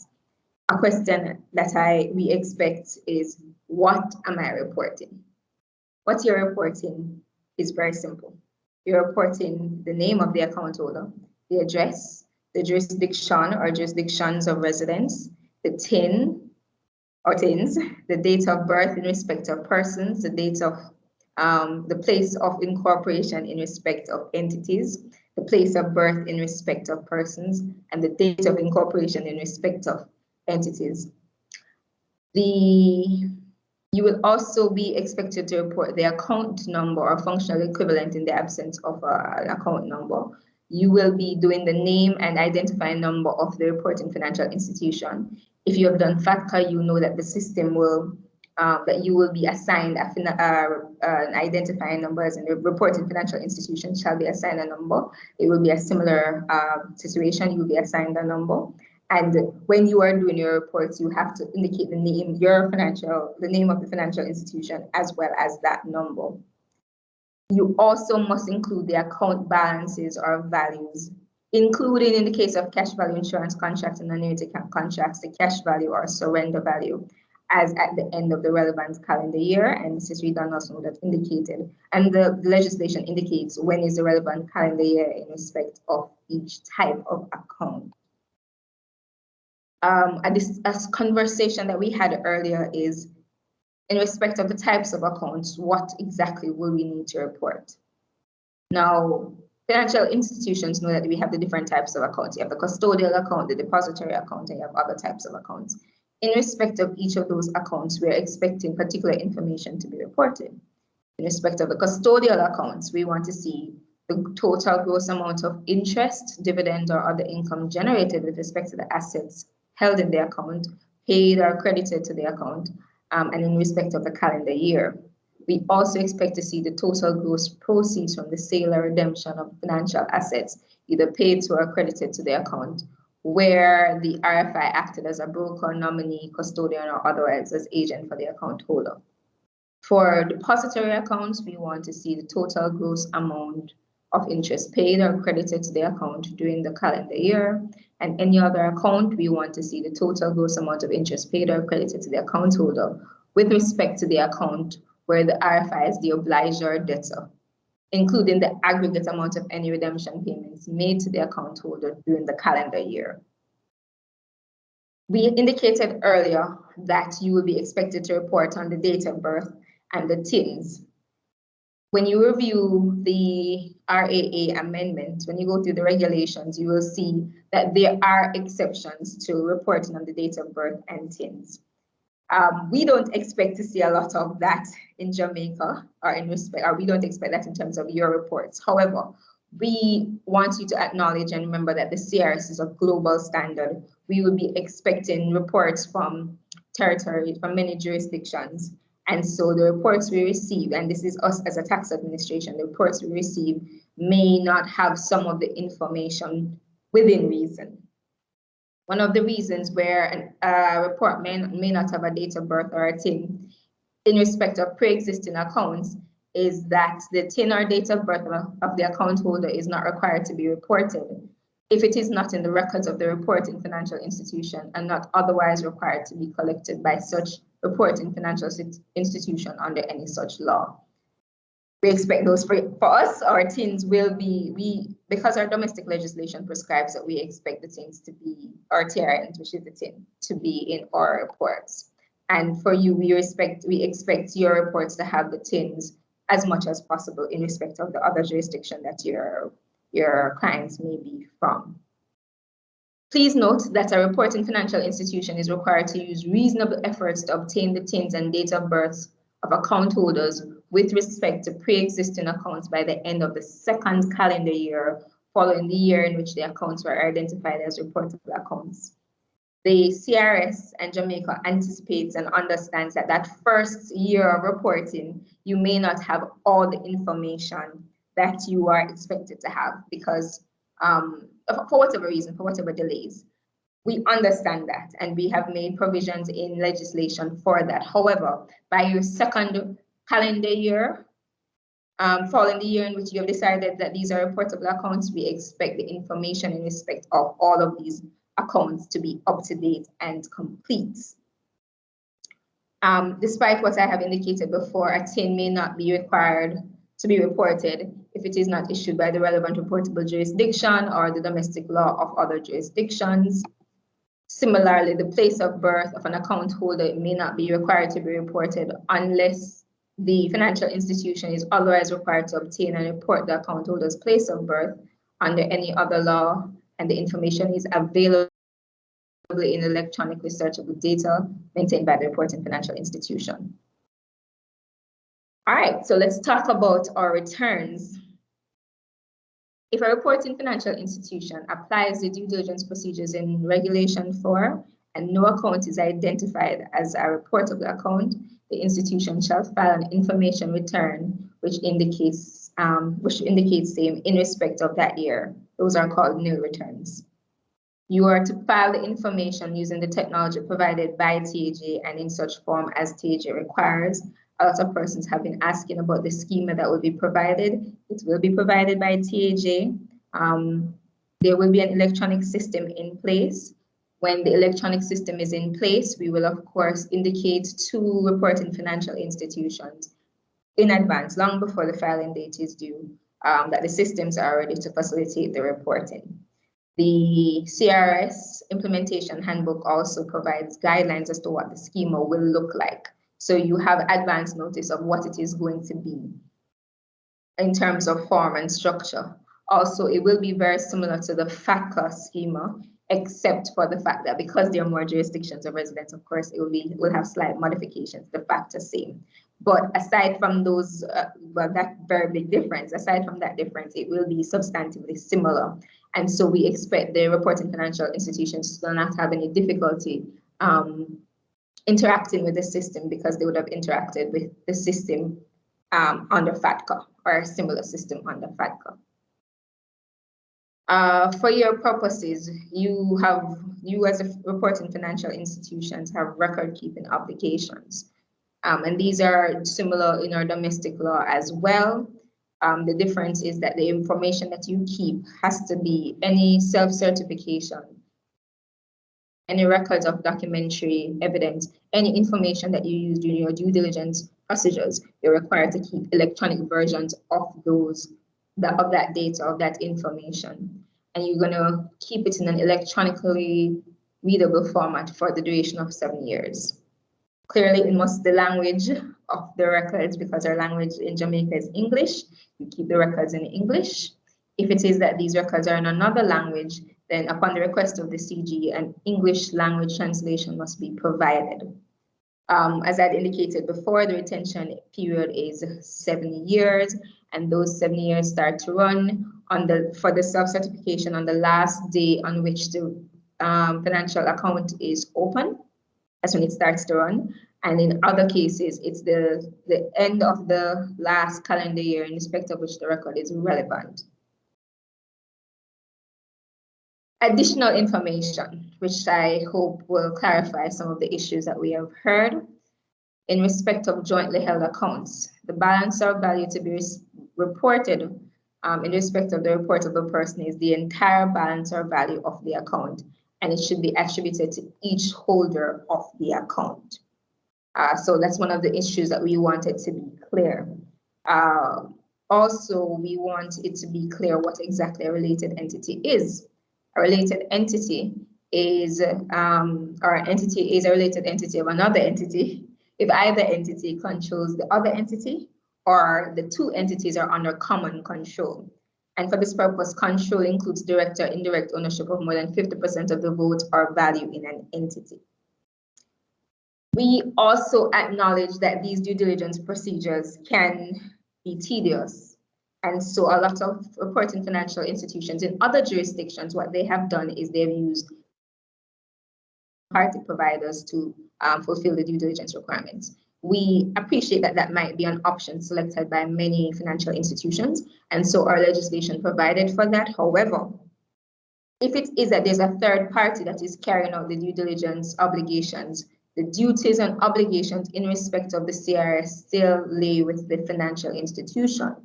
The financial institution therefore have to have access to and be able to produce the records and documentary evidence used to identify and report on the reportable accounts, where so requested by the CG.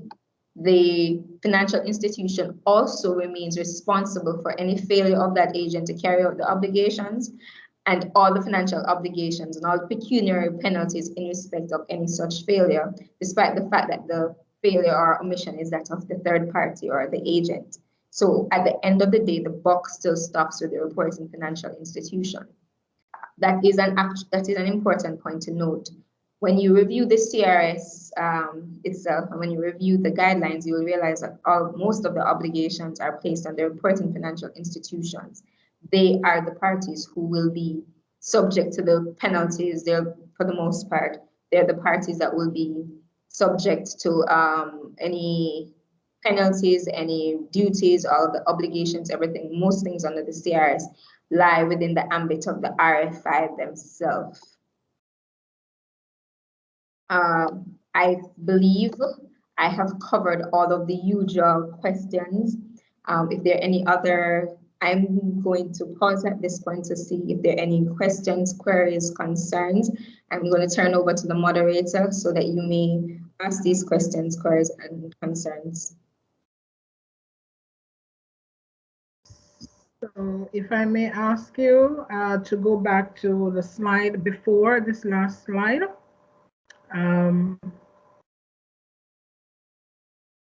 This one? The one that has the fines on it. Fines on it.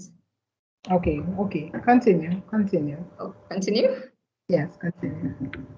All right. I'm turning over to Mrs. Knopp, to the moderator, so that we can answer any questions you may have. All right. So I noticed that there's a hand up already. So let me take Pat Tennant. You have your hand up. You may go ahead, please.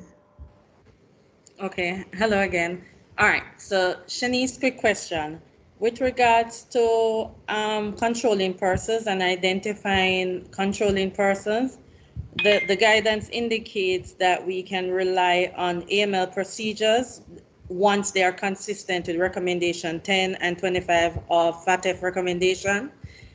Just asking for more specifics from the TAJ. What is it that is required from your perspective? Okay, so in respect of controlling persons, what you want to be looking for is a person, the natural person, and the focus, of course, is always on the natural person who exerts the most control over the account, or who will receive the benefit of the account. The focus then is to find the person, the person, as in the natural person, who will benefit, lose, gain, or have ownership or management over the assets. So that's basically what we'll be looking at. It is very similar to the provisions as indicated under FATCA, very similar. We used a lot of the wording, and that is the global standard generally, to use a lot of the wording of FATCA to try to keep the concepts as similar as possible. In respect of Jamaica, though, the RAA has a particular provision in respect of controlling persons that might be instructive. So give me a few to find that, or I'll put it in the chat for you so you can see the relevant section. Thank you. Thank you too for your question. And at this time, we are going to continue. We have a short portion of the presentation remaining, but since Shanice is on screen, we will continue with allowing questions to her. So go ahead, please, if you have a question for Shanice.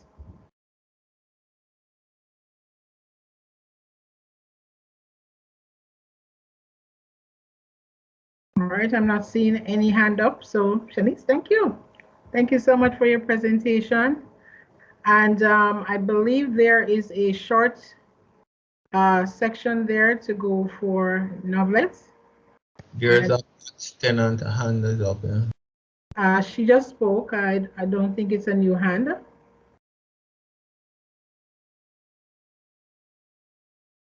All right, so while Norbert is getting to her last 3 slides or so, I would want to take this opportunity to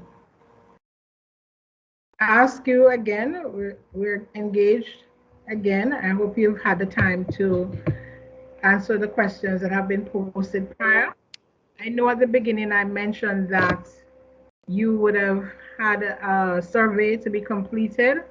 We had some challenges having that launched, and so we will send the surveys, only 6 questions for you to answer for us and have it returned.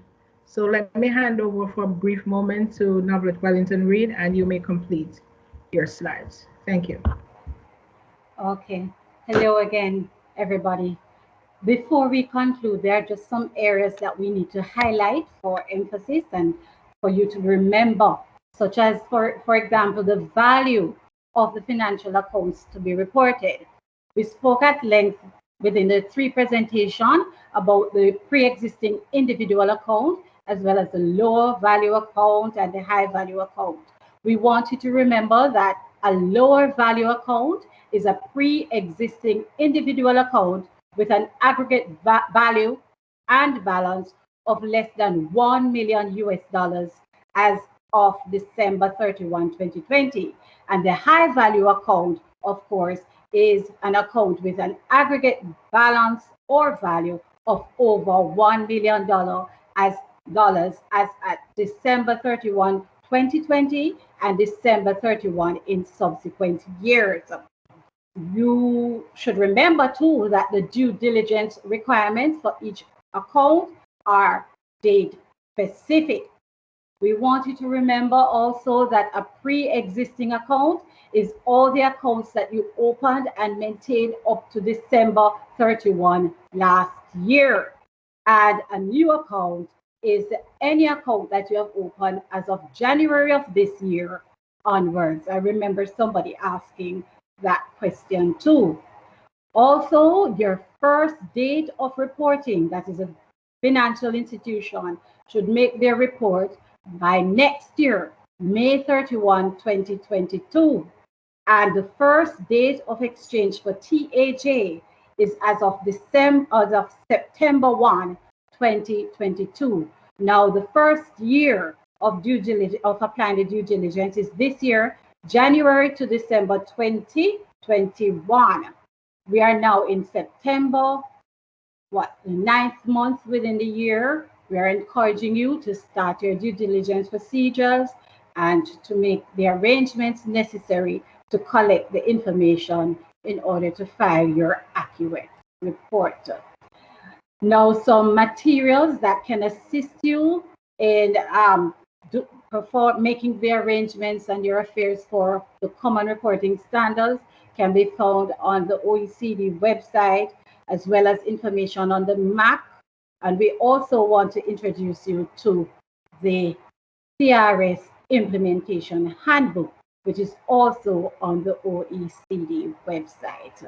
So those are the information that we want to highlight. So we can now go back to any questions that you may have. I'll turn you back to the moderator. Thank you very much. Thank you too. So we have come to the end of the presentations for the morning. I want to take the opportunity to thank our presenters and to ask at this point in time if there are additional questions that you'd like to raise. We will accommodate for the next 10 minutes. So you may go ahead, please. Go ahead, Monique, slowly. We'll take your hand. Yes, yes. Hi again.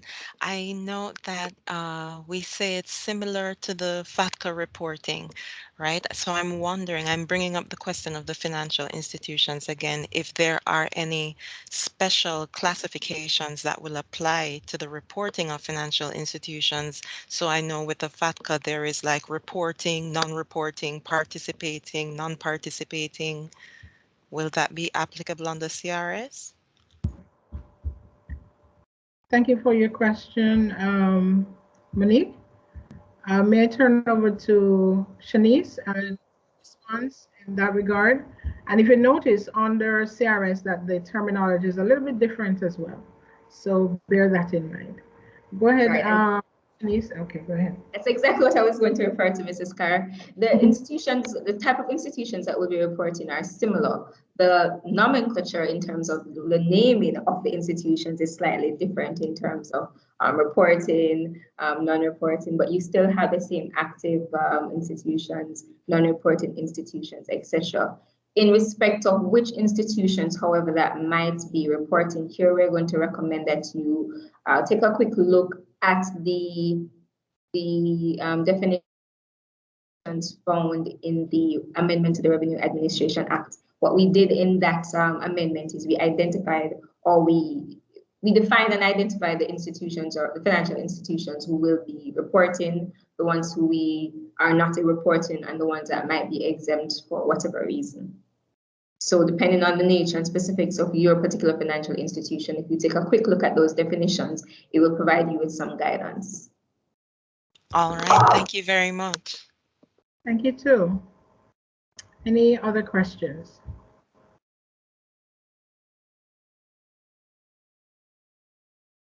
Okay, I guess for this moment we are satisfied, and any additional questions that we may have to ask. Let's see, Pat has her hand up. Go ahead, please. All right, quick question. So the self-certification, for the self-certification to be valid, then the customer must positively affirm what is being indicated, if not signed, right? Quick question. So on the matter of like a telephone version of a self-certification process, how would we document that process? Is it that the customer-facing staff could indicate the time and date of the call and information provided? Interesting. Go ahead, Shanice, respond. That is an excellent question.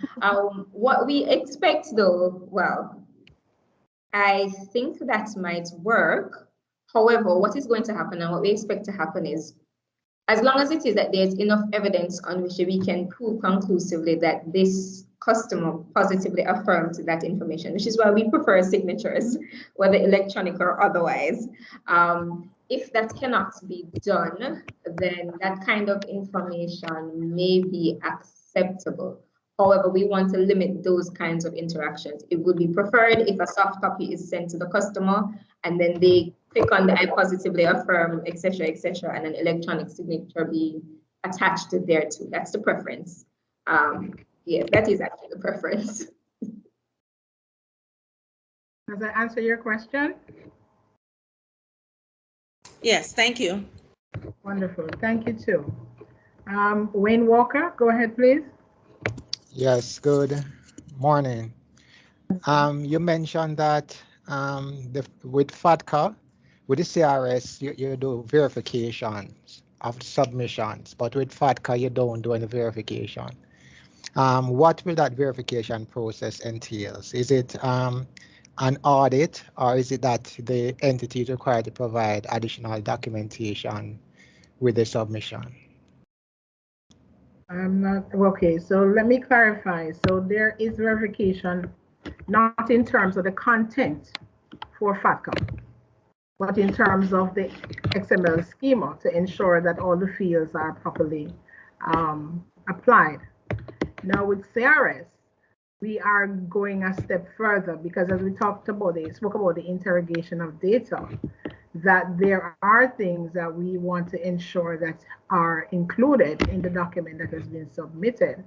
But I want to also ask our IT persons to come in at this point in time, if you may have a follow-up question to that.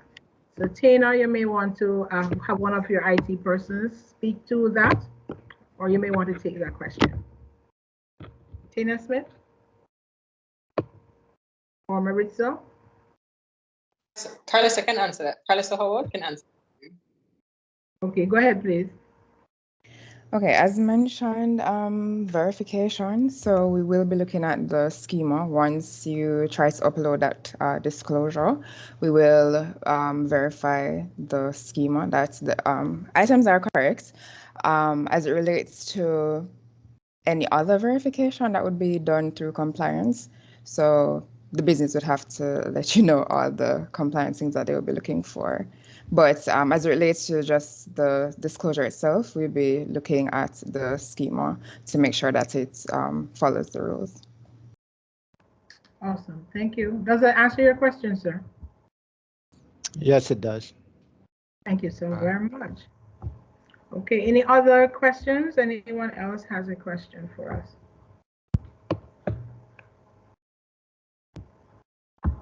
Okay, I hear silence, so I want to take it that we are, at this point in time, we have questions that we may want to ask later on. And let me just indicate that you may send additional points or questions to eoi@taj.gov.jm, and that's all lowercase.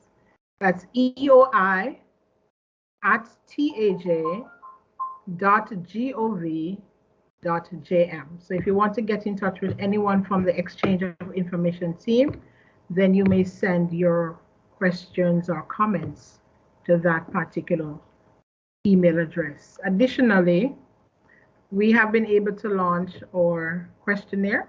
So if you will take a minute or two to answer the questions therein, we would really, really appreciate it.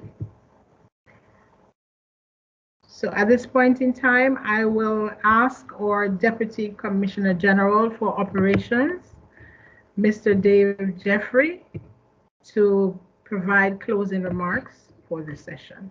Thank you. Thank you. Thank you, dear Venice. Welcome, everyone. Great. What a good session we have had since morning. Quite engaging.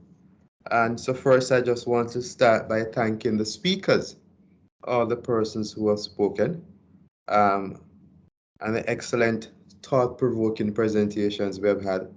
The moderator of the program had a well-led session, and I want to thank Venice for doing that, ensuring that the information could be processed and sent out to you in a manner which we here at TAJ would want to be so.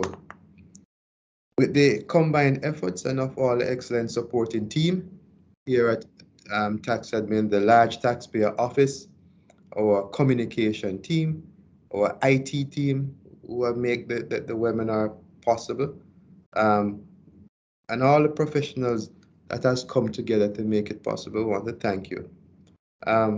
I want to thank the participants, as without you, your inputs and questions, this workshop, of course, could not have been a success. We sought to achieve a few things today. Two of them include, one, an opportunity to communicate to you, the financial reporting institution, what your duties and obligations are in respect of CRS. And two, a convenient forum for you to voice any questions, any queries which you may have in respect of the exchange of information. I am very hopeful, quite hopeful, that the session was able to provide a very clear and at least some foundation for you for greater cooperation that will facilitate your continued compliance and our continued compliance with the international standards. As was stated by our Commissioner General Powell, the purpose of this common reporting standard is to facilitate greater efficiency in the way we at Tax Administration Jamaica do business.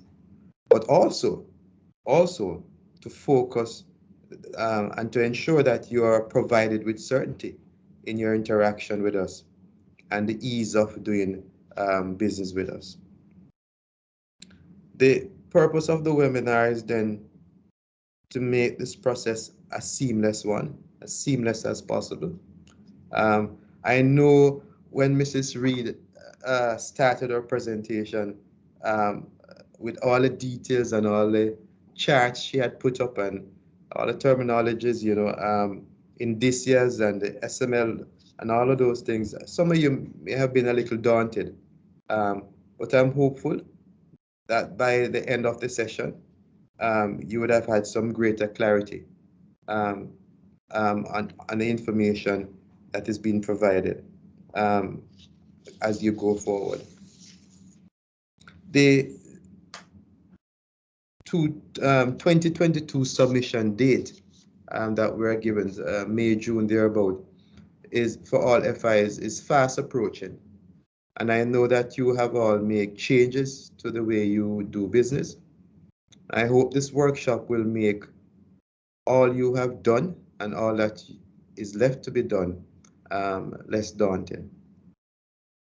I thank you all again for your time today. I know that this is the beginning of many more future consultations. We plan to have more of these type of consultations with you. And I have faith that the team here at TAJ will always be there to support you and be able to give all assistance that is necessary to ensure that this process is successful as you seek to navigate through these times. Again, I want to thank you all for being with us this morning. Sincerely hope that the information was useful. Really appreciate all the questions that were asked and the responses that we were able to give, the live questions and the questions in the chat. And please, after this session, we'll still be able to provide more information. I heard my good friend Paul Coburn from Pricewaterhouse asked whether we'd be able to provide this presentation, and yes, as was said, we'll be able to provide the presentation for you so you could go back through it in your own time, and of course to send back any questions or response. The EOI unit is only willing and ready to be there to answer any questions or to give back any feedback, and we are quite happy to be able to do so. So once again, thank you so much.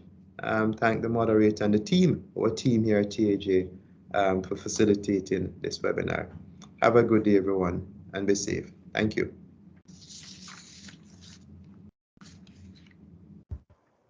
Okay, thank you, Mr. Jeffrey, for your closing remarks. I know there are some additional concerns regarding testing environment. I just want to say that we will start our full preparation in October, and by January, you will have that available to you. So as we indicated our email address before, you can continue to send your questions and queries, and that information in detail will be made available to you. So let me hand over at this point in time for the vote of thanks to Mrs. Rosemary Tracy McGregor, Assistant General Manager for the Client Relationship Unit, to speak, and then I will close out the session. Thank you so very much. A very pleasant afternoon to all invitees, all attendees. Good afternoon to our external invitees, TAJ presenters, participants, members of the TAJ executive, which is headed by our Commissioner General, Mr. Ainsley Powell. Also, a pleasant afternoon to members of TAJ's legal counsel, members of the technical specialist unit, the senior management team at the large taxpayer office, and members of the EOI unit, members of our ICT technical team, ladies and gentlemen. Today, you are treated to a very informative and stimulating webinar on the topic of exchange of information for the tax purposes and common reporting standards for financial reporting institutions. A webinar of this nature requires tremendous efforts by a team of well-motivated, dedicated, and knowledgeable TAJ representatives. Let me extend a warm thank you to the following persons. Mrs. Venice Erskine Carr, Acting General Manager, Large Taxpayer Office, TAJ, who was quite busy this afternoon. She provided us with the opening remarks. She welcomed all attendees, and she also had the honor of introducing all the presenters. Mrs. Carr, a big thank you for your efforts you invested. Well done. Special thanks to our Commissioner General, Mr. Ainsley Powell, who brought greetings in his own inimitable style. Thank you, sir, for your time and efforts invested in this webinar. A very big thank you to our presenters today. Our first presenter was Mrs. Novlet Wellington Reed, Audit Specialist, the Large Taxpayer Office, TAJ. She focused on the exchange of information for tax purposes and informed us of the concepts of the common reporting standards for the financial reporting institutions, referred to as the FRIs. Our second presenter was Mrs. Shara Reed Donaldson, Senior Tax Counsel, TAJ. She sensitized us of the actual implementation of the common reporting standards for the financial reporting institutions. A very interesting and informative segment. Our third presenter was Ms. Shanice Lindsay, Tax Counsel, TAJ. She spoke about the obligations of the reporting financial institutions. Let me extend my sincere thanks to Mr. Dave Jeffrey, Deputy Commissioner General of Operations, Tax Administration, Jamaica, who gave us the closing remarks in his usual noble way. Thank you, sir, for the time and efforts you invested in attending this webinar. Same is greatly appreciated. Last but by no means least, thanks to all attendees, participants, TAJ's technical team, and our system experts, and all those whose efforts were combined to ensure the success of this webinar.